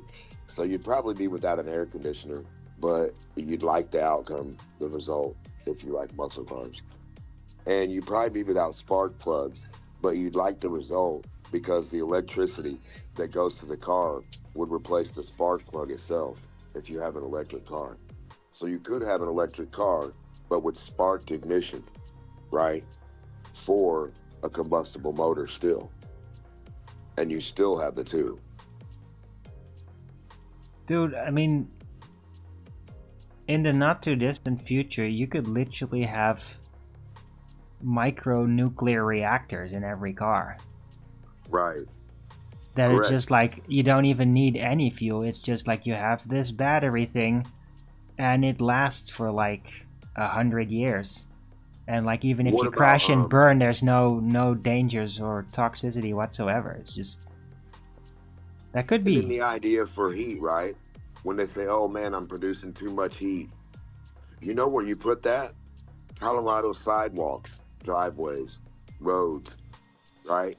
So when you have a big thing and it's a data process thing, you actually have the part that produces the heat or the offset of the heat. You have it set to where it goes through the street, the sidewalks, especially in the wintertime, and you click it and the heat gets transferred from wherever you're offsetting it to where you need it. Yeah. And I mean, these systems, you could take it even further and just like use it, like start to use like Tesla coil, like electricity over distance. Just install decentralized micronuclear power plants, and they are like really micro, like suitcase sized, and just have those things everywhere, radiate out wireless, and then all you need is just a device with a receiver, and anything can just receive charge pads. It'll all be charge pads. The sidewalk. The yeah, but no charge. You wouldn't even need a charge pad. You just move in proximity, power. And you get the charge automatically. Right. That's what I'm saying, brother. It's just basically I call it a charge pad. Where you get close, you have power. Wireless, just wireless energy. Yeah. It's very easy. I mean, but also you would really kind of need a decentralized transfer of that, because if you have one central thing that does it, the whole thing becomes way more vulnerable, and there might be problems because of the magnitude what you would have to transfer through that one gate. So if you have like a lot of decentralized points that just emit enough energy, then yeah, you would have much less risk of it all suddenly shutting off, right? Right. Because it's And not you could centralized. also do it in a small scale. You could do your car too. Literally pressure points, certain, so everything's a sort of regenerative braking. You just have to rethink the material. Right, well, you could have like a thing there, basically a battery receiver. You just stay in the city limits and it's just continually charged. And then you move out of it and you can like drive around or whatever way outside of those fields for a couple of hours before you deplete, and then you just have to get back. Each in one's time. connected within a certain amount of miles, so everyone always has enough charge to get to each. Yeah, but I mean, it's unreasonable to expect that literally there's going to be charging points every mile or whatever on every damn road in the country. Like, that's not going to happen. That's crazy. That's why I said you do it small too. Your actual car itself has enough to do what it can do. If you turn everything off except just you want to just sit there for a minute, or you want to do your thing, you do this little thing. You can either manually do it or you can drive, and it's going to build up power. It's going to build up enough power to keep you driving to get to the place. It's not going to give you 57 bars extra. It'll give you enough power to keep you going to get to the place to free charge. Right. Yeah, I mean, the thing is, there would be like, yeah, you could do it all kinds of ways. I mean, once you have like wireless transfer and a decentralized charging system that doesn't need to be refilled because it has nothing to do with combustion, yeah, then the amount of things that you could do with that is just unbelievable. You could do anything with that. And I mean, what's going to stop anybody from literally just like having easy flying cars at that point, right? Because if you have everything combustion based, or you have to have a local battery, that's all weight that's going to be on the flying device, bogging it down. Well, if you can literally get it from power sources wirelessly from the ground, dude, you can have such easy flight capability. It's crazy. Because you wouldn't have to carry all that weight. And you can have open little tunnel areas, not even really necessarily a closed-in tunnel, but if you wanted to for beginners or whatever, yeah, well, sure. You could have like personal drone, like, but not even drone, because you wouldn't even need propellers. You just have personal lifts that can fly you anywhere. You just step onto this little thing, like. You need the pad. You need the area. Put on the belts, and then it's just like you go there, just this tiny device, and you just move. Right, but the FCC will have to give us a path to fly, right? Like highways, streets, or whatever. They'll give you a designated flight zone area to where, like, okay, you fly along this route. So once you leave your house, you go to this little spot right here, like in the alleys or whatever. Well, invisible rail systems designated for flight, yeah. Invisible rail pathways that it's gonna follow, because it will have like a guidance computer that will just direct you like what paths to follow, and you just basically instructed where you want to go. And I mean, you could like fly on a personal device. Like, who the hell needs a car at that point? You just have a it's like a pogo stick, except it can fly. Well, some people will want a car one where you can, when you land, you can drive it if you want. Some people will still want to experience driving on the road, muscle cars and stuff like that. Oh, but I mean, sure. The thing is, though, it wouldn't be really a necessary transport anymore. It would decline the car industry, but then things like Winnebagos and buses become like a whole thing, because it's like, yeah, but it's like half a house. You have shelter in there, and so the shelter function will then take priority over the transport function, right? So buses and Winnebagos will like really become popular and basically be the part where mobile vehicles with wheels will survive through that. You'll also make bigger vehicles to fly too, because you'll want the family flying wagon, right? For vacation, like, if you know you got kids and stuff, it can't just be a personal helicopter all the time, because a 2-year-old can't fly a personal one. But it wouldn't need to, because you let the computer do the flying. So all the it's basically you would be at like Jetsons flight things, right? Just a glass bottle. It'll just move you wherever. No, you would not trust your babies to be on a device by itself. Like, no, and every device has to have a manual override. Yeah, of course. Yeah. Okay, fair enough. No, then you have like, yeah, sure. But I mean, it will certainly, yeah, it would just give this option of incredibly easy, incredibly cheap transport. Basically like a safe flying skateboard, like a little device, and it can literally take you anywhere. Very quick, very cheap. Connected to some kind of cord too, if it's like babies travel, like so where it guaranteed to where if this thing even stops or fails, it just goes clunk and falls on like the little cord, and it just sits there or goes along like a roller coaster or something, you know. Right. But I mean, babies shouldn't be really transporting without their parent anyway. So Exactly, because that would be dangerous. You don't want to put your 2-year-old in a Tesla and be like, go do your Tesla. It's not gonna. You know how much trouble. Hey man, we should stop. That's a crate, man. Whoa, we shouldn't have said that. What? We shouldn't say that stuff because people are goofy. Somebody somewhere. I'm sure they're gonna do it. I mean, it would make a really funny video. You have a Tesla car. Hey, there's nobody in it. Oh wait, there's a baby in there behind the wheel. And they're partying. There's 5 of them. Get them. Yeah, because it's like, yeah, it's automatically driving, but it's filled with babies. I mean, that would make a funny video. I'm sure somebody's gonna do that. I mean, it's inevitable. People do that because they're silly. They're gonna give them a ticket for driving without a license. Yeah, but they don't need one because they're not driving. The car is doing the driving. Yeah, but a cop will be behind him, Marwin. Watch. He pulls him over. Where are you boys headed? Like, Chuck E. Cheese.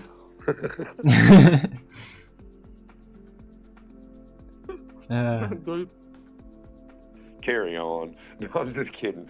That cop would lose his license. You can't be. Hell no. Well, the cop would just like, okay, I'm gonna go through the license and registration of the car, and then I'm gonna call the owner. It's like, do you know that there's like 4 infants being driven around in your car, sir?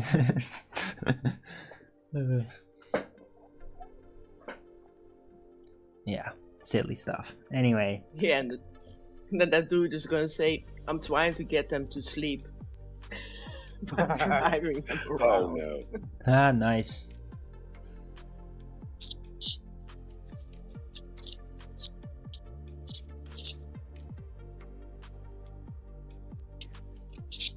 Yo, what's up with the Arwen show? Hey, hello, Lion. Who is it? When's the Arwen show starting? It is. We're already there. What up?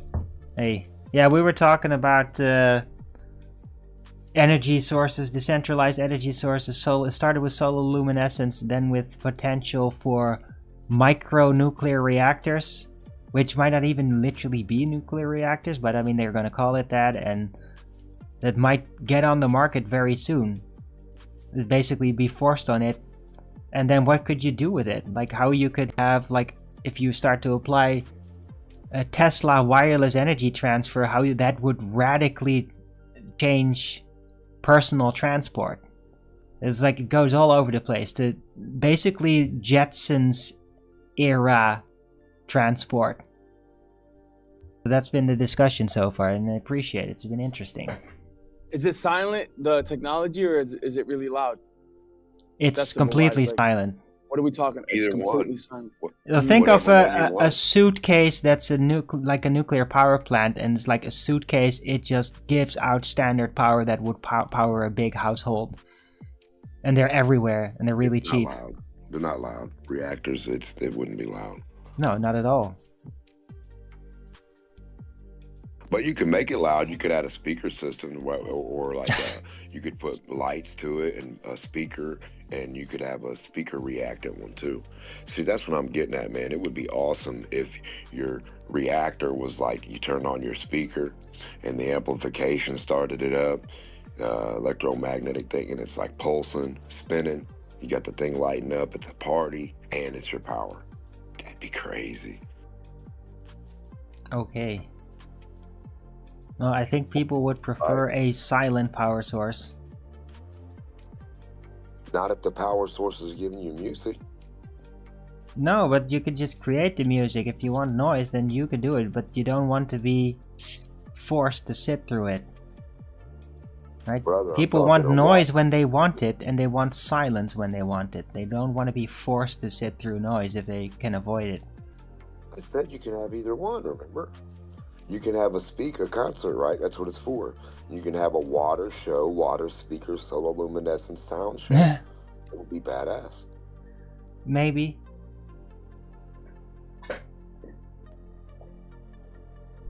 Something like that. Just saying sound, vibration, right? Compression. They all go hand in hand. They all are a frequency. Everything carries or puts off or emits. You can literally pick up wires and put them on this device and record the sound that was into them, that when the people did whatever to it, like the last input of sound into it, voices, whatever. You can do this with material. Okay. Did you know that? The copper that comes in your house, the ground wire, it records everything. It records you, literally. In a mine, where you find those mine shafts, right? And they have those wires, and the people are like, "Oh, look, there's this wire here, and these little poles and stuff." But there'll still be a wire going all the way through it. Not like it's powered, but there's a wire going through it. Have you ever wondered why? That wire is recording everything. I don't know about that. I thought it was like the earthing. It's earthing wire for electric system. All the above, brother. It's doing all. Sure it is. Recording. Yeah, you can go on YouTube right now, and there's a guy who has spools of wire. He undoes them. He picks up the wires. He undoes the spools. Like, it looks like you go get them from a power company or something, right? And he undoes the wire, and he puts it on this machine, and it just rolls it through. And you hear all the sound in the wire. All the people's voices, like from the army to military time or whatever. Yeah. Depending on what their language is, you hear it. It all comes through. From just a wire. It's not a joke. Okay. I'm just saying the military's been doing that. We used to do that as a kid with two metal bricks and a wire onto it, and talk into the metal thing, and a couple of you, when your friend was way away from you, just to talk to each other through a wire. Yeah, I used to do it on the red Solo cups in the string. But the wire is more. So I'm saying all the material we mess with today. I'm gonna take a 2-minute break and I'll be right back. Don't forget to rub it up. Gold, copper, metal, aluminum, just anything, right? And they all have different amounts and can store different amounts of that same information, right? Yeah, but if you know that they're storing data on your ion channels for your cell communication, then it ain't so far. You have to have the Enigma machine, or I guess a decipher machine, or a converter box, or whatever you would call it. A receipt, like something that. Just yeah. Receiver and a sender. That's all you need. Yeah, you have to be able to transmit that signal to where it's audible.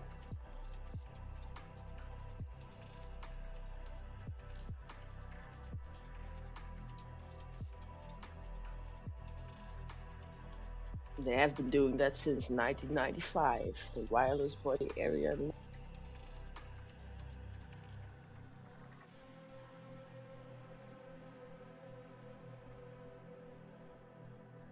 That's why certain metals and golds and things on the walls and certain things are taken. They actually store stuff in them. There's actually stuff that stores what happened in that place. Yeah, but that's why they don't want lead paint on your walls anymore, because you can't look through that lead. That's why they don't want it in paint anymore. Not for your health. Right, so you can't actually get the record of what they, yeah, 100%. That's weird, huh?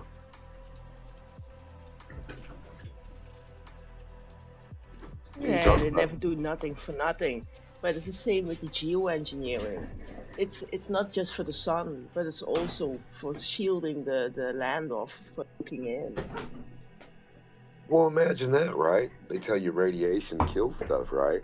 But then they tell you the biggest radiation ball, the sun, ignited radiant gas, right? So powerful radiation, whatever. And it's growing all of our plants. Kind of a conundrum there, right? Nagasaki, Hiroshima, right? Built on a big mountain of coal. It's a volcano. And in volcanoes, there's lava, right? And where there's lava and stuff comes up from the ocean and all that material, none of it's separated from itself, per se, as lava. So you still got any bad stuff that they would declare, like, oh, that stuff's so radioactive, it's going to harm you real bad. Plutonium, uranium, like all that stuff. It's all mixed in that lava. You can't stop it. So then they're going to tell you, yeah, well, but uranium is the most abundant element on the surface, even in our water. So that they tell you that they find that uranium and that lead to analyze how old something is, it's ridiculous, because that water takes that uranium to everything in our world. It grows all the stuff.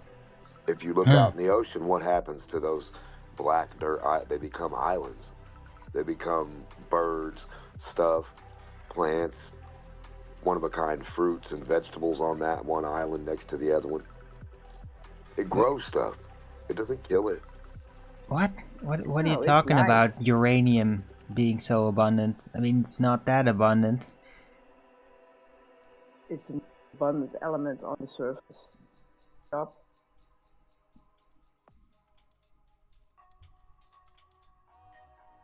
Is it though? I mean, water, yeah. Water, yeah. I mean, water is abundant, but uranium not. It's not. Where do they say the gold and all the elements come from, though, Arwen? Like the Glovers. They say a lot of space stuff. Yeah, I know, but that's just nonsense. I mean, it comes from the ground, it comes from veins. Yeah, there's ores, metals, including uranium, but I mean, it's not like it's everywhere. There's like specific type of ground you can find it. What is it? Uranium is a radioactive metal, right? But what is it? Well, no, it's not. It doesn't start that way. It gets made just like everything else, just like gold, copper, ore. What? What do you mean made? We don't make it. We find it. The Earth makes it, not you and me. We don't know. We find it. We don't know how it really gets there. You don't know whether the Earth makes it. Yeah, you can't be like, oh, look, it wasn't there and suddenly it formed. No, we just find it. We find deposits, or we find it mixed into material, and then you have to extract it to purify it. That's it. So you don't. So they don't know if it's in Earth made without man's doing. There's only speculation. I mean, who's witnessing it forming out of nothing? We just find it. Who's witnessing gold being formed out of nothing? Nobody. It's the same thing. All this material, we just find it. It's in the soil. It's in the ground. It's in certain types of soil or rock, and that's where we find it. And it's local. It's not everywhere. It's not like spread out all over the place. No, there's specific places where you will find it. Isn't it where mines or where like stuff comes up, like lava and stuff, where it pours out? No. No. No. Oh damn. I don't think they find the uranium or gold near volcanoes. At all.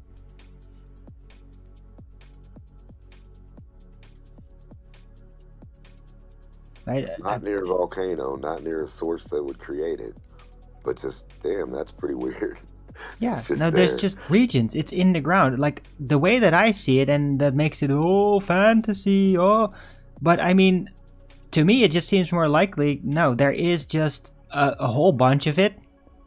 It was probably part of the physiology of the Titans. Then the Titans died, settled in, became the terrain, including the mountains, and that's where we're harvesting it from. And that's it. No, I think there's something more to it than that. Okay, well, you can I take think, that. I mean, what you're saying is on the line of what I'm thinking, but I don't think giants need to be. I think people. Not and giants, things- Titans. Titans, okay. But Well, I way think before our people- time. Like the Titans that are mentioned in old mythology. It's the ones that were there before the little G gods. Well, I Super think that giants. people- Hundreds of meters tall.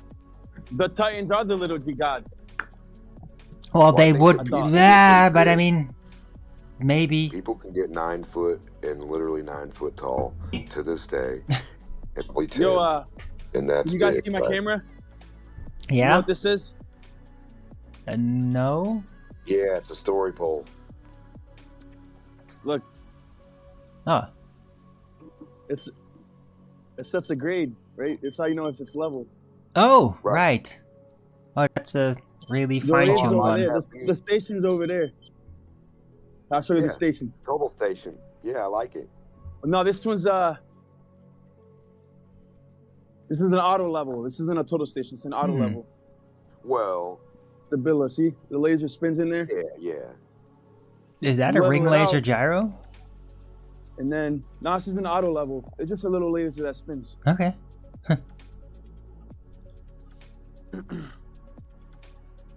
Alrighty then.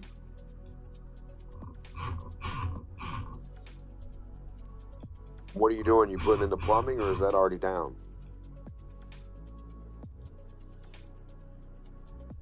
Did he leave? No, I'm here. Oh, you putting in the plumbing, or is that No, already down? we're setting a foundation for a garage. It's a Okay. little It ain't relevant for flat Earth because it's so small, dude. It's not even. Yeah. No, it didn't look too big.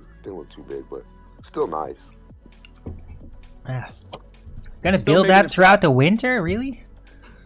Yeah. I'm out here right now, 20-degree weather. But, With the wind blowing.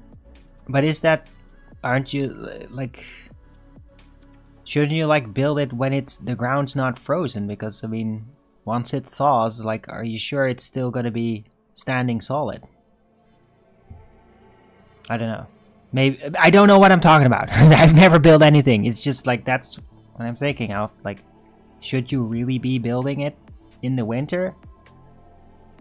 Because what if It doesn't everything matter. You can build any thaws? time of year. If all the material is the same temperature itself, like if you don't got a real hot spot in it or a cold spot, then yeah, it shouldn't. No, If the it's warm, the yeah. thing is, around the world, it doesn't matter where you are. After you dig so far, dude, like a couple feet, it's all uniform temperature, 54, 54 degrees or something like that. Oh, okay. Yeah, Okay, fair enough. that's the forget what it secret is. to all the homesteaders. Keep their stuff comfortable. Hmm. That was a big secret. Yep. A lot of people that built the cabins above ground and all their stuff, they're like, man, why am I so cold? The other dudes would be like, oh, you need to build your stuff underground, have your heat come right here, and Yeah. yeah, 100%. Oh, like it's a good model. Like, build a house like into a hill. I mean, hobbit houses are probably going to be really comfortable. I forget what they call it, Yeah, but there's basically a that'd be- there's a line that you dig in. There's a line where it doesn't freeze past that point. Never. It never freezes past that point. It's only a few feet. Right, and the further you go down, supposedly the warmer, it gets. That's why the mine shafts, right, when they get to 5 miles, I think that's where they go the deepest. But when you get down there, it's so hot, they got to come up. It's inhospitable, I guess. Yeah, that's weird.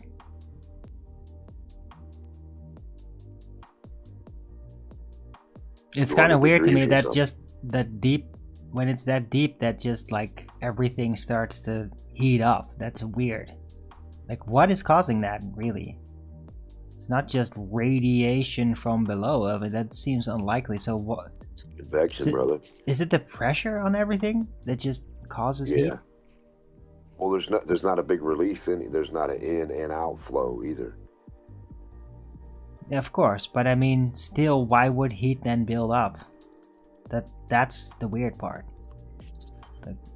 Because the air. Because we have a pressure buildup into the ground instead of up into the air.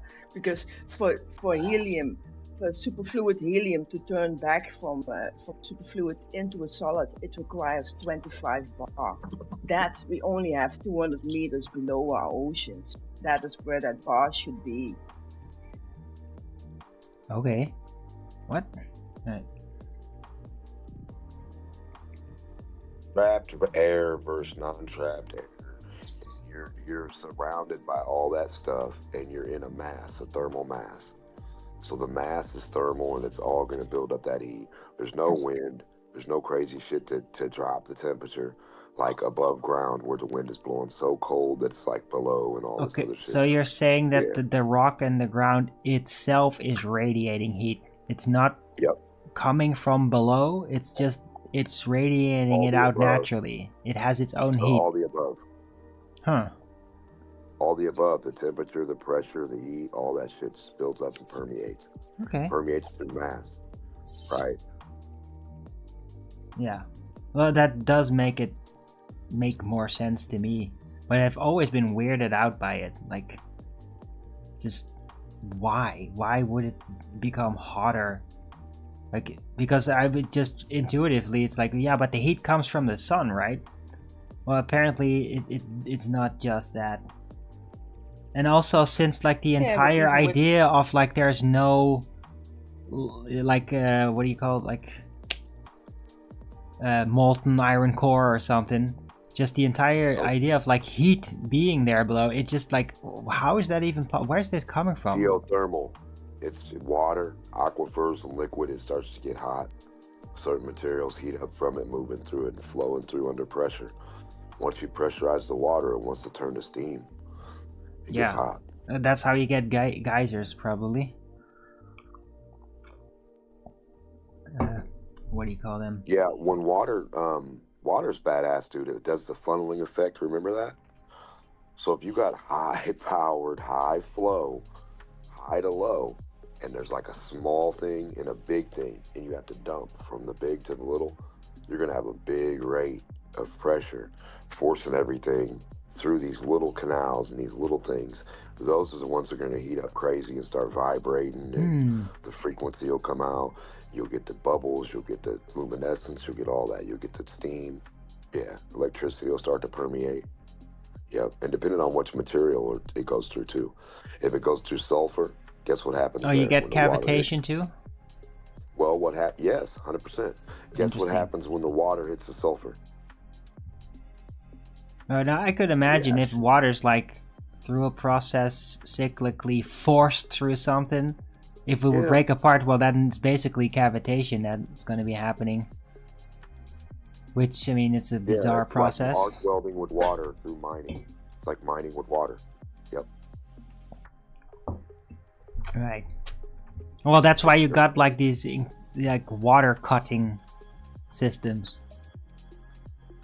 It's always freaky to me. It's like, yeah, this not a saw blade, but just a super compressed water beam, and it literally like cuts through steel and shit. It's just always like, what? But that works. Everything. And it has material in it too sometimes.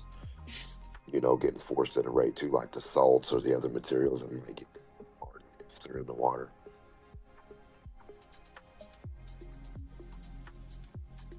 But yeah, but it's just pretty incredible, like the dynamic of water, that when put under such force, it still actually remains its liquid cohesion enough to then exert this kind of force instead of just spontaneously exploding under the pressure into Well, water it becomes vapor. steam and gas also, yeah.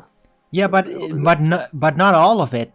And you would think that when it's that violently exposed to forces, it would just completely evaporate and not have anything liquid remain. Like, but yet it does, to the point where you can use it like a saw blade, and that freaks me out a bit. Like, seems so counterintuitive on what you would think it would do. So water has a lot of unexpected only the things point- that it does. Only the point on impact's going to do the work like that. The other water being held under pressure in that tube isn't doing the same reaction that's being spit at the end. Yeah. So it happens. Right. Then you get the reaction. Yeah. But it's also because the water is just getting dragged, right? It's getting pushed forward and pulled forward at the same time, so like it all chain links up. The force of it chain links up. That's what keeps it going. Because there's that too. Like, a stream of water has basically the water in front of it pulling it and the water behind it pushing it. And that's like a chain of Also force the that's also vortex. happening. The electromagnetic vortex that happens from water when it makes that funnel and it gets like that space in between itself when it goes down the tube real fast. Right. Yeah, water has all kinds of amazing effects. Anyway.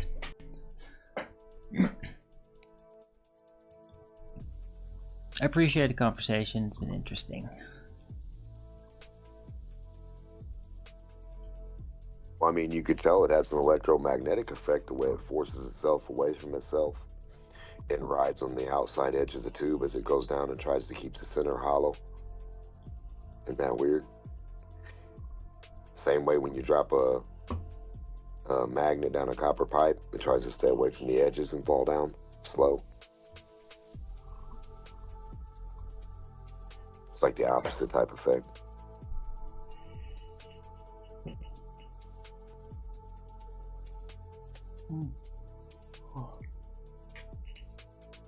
How's the weather there, by the way? Sorry for changing the subject. It's really clear blue sky over Windy here. and cold where I'm at. Let's see if I can share the video.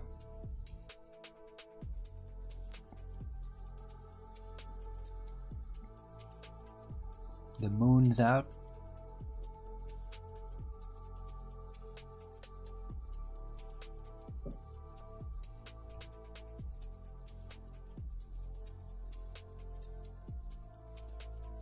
Oh. Discord's like video sharing is always such a hassle for some reason. I don't know why.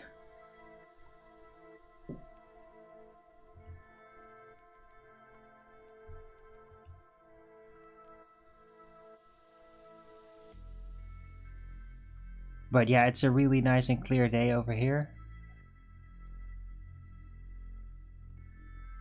There's a moon out. You can see it.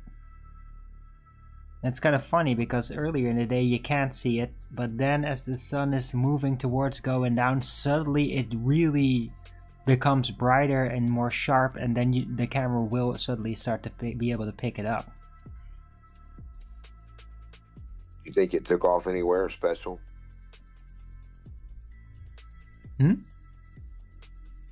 Do you think the moon took off anywhere special when you couldn't see it, or do you think you just couldn't see it because of the... No, the heat? I could see it. The camera just couldn't see it because Oh, it's okay, less then you bright, couldn't. and then the sun starts to go down, and as it is still in the sky following its pathway, it just gets really a lot brighter, and then the camera can pick up on it suddenly.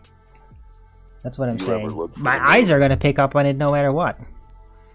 Do you ever look for it with your eyes and don't see it that good, or don't see it, or maybe see a silhouette barely, and then let No, go. I can always pick it up. I think that our eyes have like a special relationship with the celestial hologram, so that we're like, our eyes are like more designed to pick up on it, even when it's relatively vague. Well, cameras why have they just say more why- trouble. Cameras need a much higher resolution, and it will always seem angular-wise smaller on them. So why do they always say you can't see it during an eclipse? Because they needed a bullshit excuse to get away from that question. Why can't we see the moon? Blah, blah, blah, blah, blah. Let's move on. Well, they say it's Rahu and Ketu. You never heard that? No, Globers don't say that. They can't give you recognition of that. It has to be the moon. I mean, yeah, if you're just gonna go by celestial bodies, which could literally be holograms too, I mean, it's not specific about it, then yeah, a dark body. Two dark bodies called Rahu and Ketu and or Lilith, right? It's been referenced in astrology even, so yeah, there are signs that, or there are indicators that it is known that there are black bodies that get involved in these celestial periodic events that you only see then. You don't actually see them separate, you only see them in relation to other celestial bodies like the sun and the moon. How do blind people see the sun? I'm not trying to be funny, but you know how some people are a certain amount of blind versus like all the way blind, or just like totally blind? Like different levels of blindness. I wonder what the sun looks like to them. Not to be funny, but just for like solely for the eye function of like. I think it'll seem exactly the same. It's just an overly bright thing. So if you have issues because your eyes are relatively dimmed, it's still gonna be overly bright. It's like, it's the one thing you will be able to see somewhat coherently, probably, if you barely have sight. And what sound would people say? Okay, there's people that say they see sound, right? What? As colors. Okay. There are people that say they see sound as colors, like Kanye West. That's Slightly weird. autistic. Yeah, and he said that's what enables him to make his music and be. That's why people like him so much. He said. Okay. You know him saying it. Yeah, he could see sound. Yeah, but I mean that's not natural. That's basically your visualization capacity showing you something in a model based on your sensories. Like, so I can do that. I can have that process too, and that way I can see in the dark. It's absolute black, but I hear things, and then my visualization system basically starts to create a wire framework in pure black that enables me to basically know where things are, because I could like hear them. Yeah, sonar. But what I'm saying is, it's like, so if this is possible, right? So you have the idea that if it's possible, people can see color as sound or sound as a color. What sound is the moon or the sun? Because they have a definite shade or color, you know. I don't know. Just a question. In like the rainbow, you know what I mean? What sound would that be? What musical note would the rainbow be? If Kanye West looked at the rainbow, and if he sees sound as color, could he match a certain sound to each color of the rainbow and then play the rainbow? He could probably do that. Yeah, that's funny. That would be tight. Well, he would have to find the right type of sound that would look like a rainbow to him, basically. Yeah, or the different shades of the different colors that stack on each other and play them in accordance, up or down, high to low, low to high. That would be crazy if that was a musical note, like the rainbow itself was like a musical. That's crazy. Right, but I mean, if he sees color when he hears sound, then yeah, it's just, okay, what kind of sound combination is going to make me see a rainbow? If it's that literal, he could just do that and then cross-reference back engineer it, and then he just Well, you got light can be measured in nanometer wavelengths. I'm sure it can. but calculated, not measured. Right, but do you see our point though, with the rainbow? To play it as a musical frequency, if sound, color, sound. Well, logically, it would be basically all tones at the same time simultaneously. Well, not necessarily. Not if you want to stack them. Not if you want to play the purple, the green, the blue, the red, the blue, back to the purple, the green, you know. Yeah, but if there's a linear relationship between the part of the color spectrum and the tone, then logically it would be all of it simultaneously. Because it's a linear spectrum, right? A rainbow is a linear spectrum of the light. So right, but remember, we're not tied to any certain way, are we? We can do both. See, this is the funny thing about Democ. When you're like, man, we can do both, brother. There's no argument here. We can do both. There is no argument. I'm just making an observation logically, that's all. Hey, no, I'm with you. I'm just pointing it out. All right. I'm with you.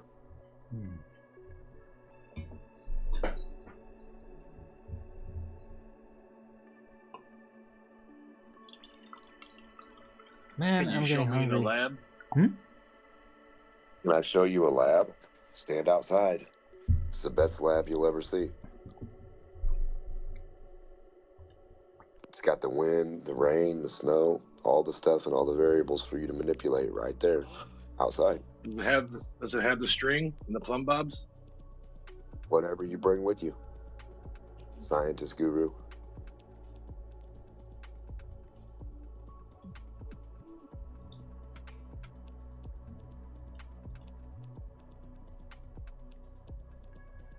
You know what it doesn't have, Rob?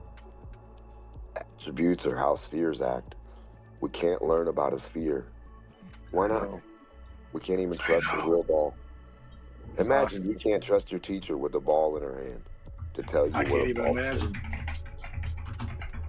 I don't know how to imagine. I forgot. I never learned.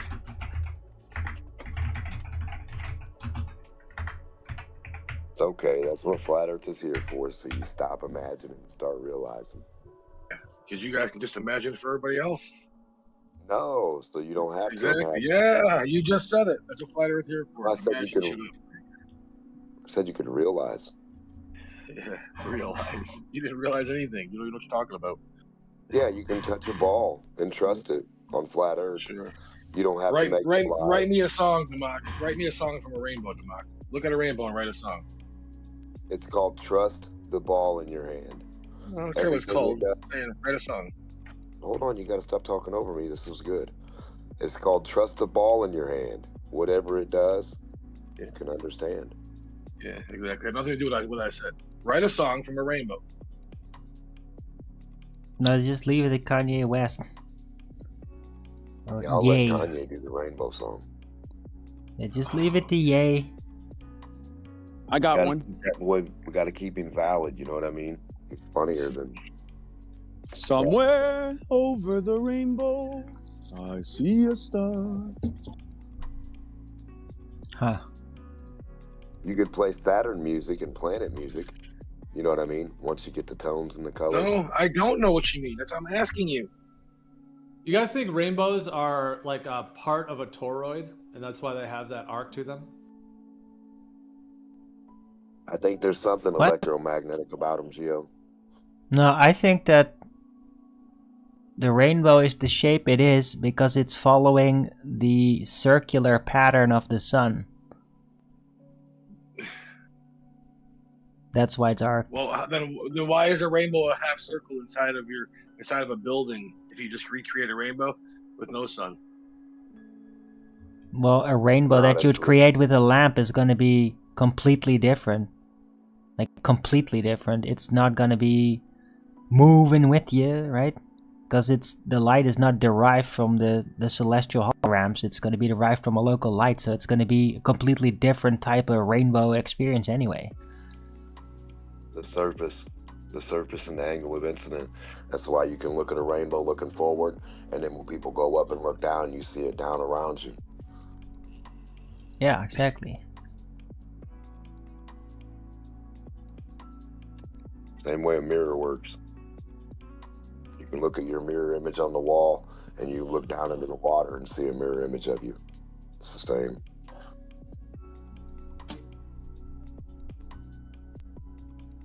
Can you show me that? It's over there. Oh, look out in the air. The air mirrors it. Yeah. It shows you it. It's what allows it for you to see the thing with your eyeballs. But rainbows aren't always present. Yeah, you You have to have the don't right say. conditions.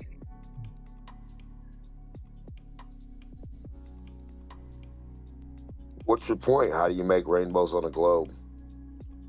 In a lab? With a plumb bob, the strings. No, but it's a good question. What is a rainbow? It's from the sun, 1,000,000%. The way the sun does its thing, like you'd shine a flashlight, and you're going to get that accordingly every time.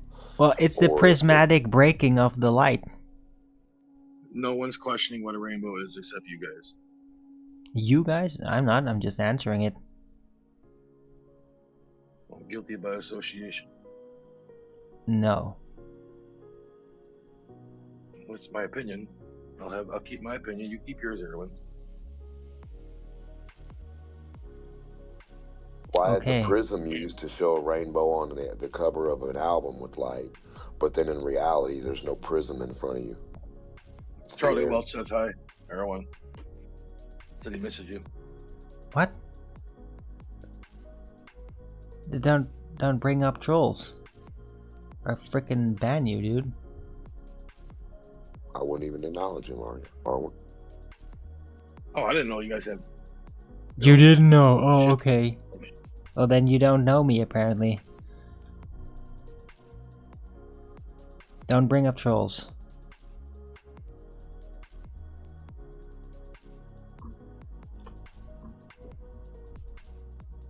I see the message. It's already gone. Alright. Anyway, guys, I think I'm gonna round out my show because I'm getting really hungry. It's been interesting, though, all over the place. But yeah, I think I'm just gonna leave it to this. So yeah, thank you guys, Demok mostly, and Lion and Krizzle for the conversation. It was interesting about solar luminescence, power sources, wireless transfer, and then rainbows for some reason. I appreciate the conversation, and hope we can do this again Thanks. sometime. Thank you, Arwen. Yeah. Thanks for being Hello, part of everyone. Flat Earth Early Bird number 2501. And see you around. Have a great day.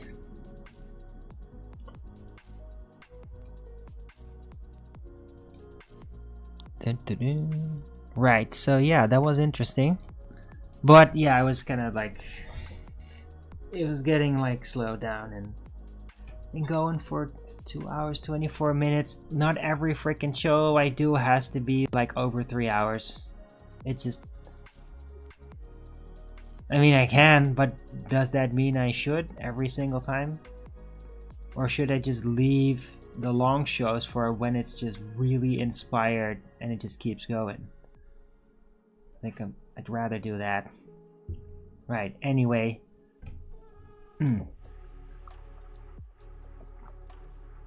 Hope you all enjoyed that.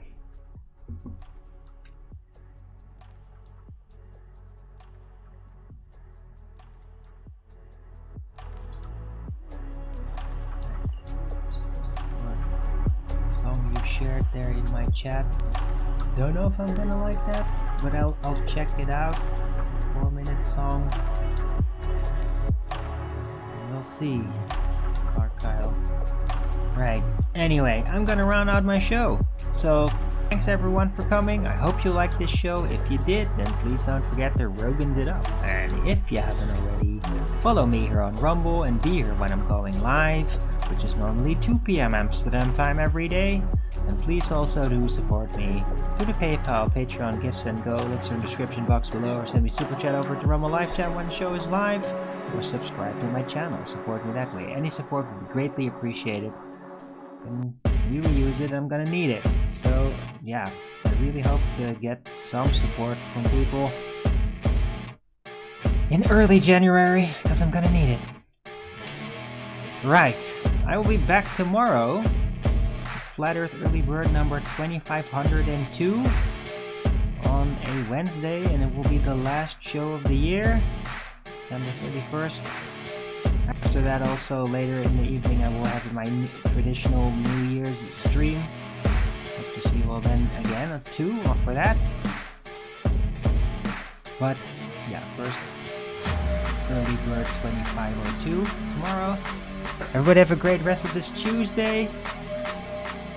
Yeah, and hope to see you again soon. And until the next video, keep it black.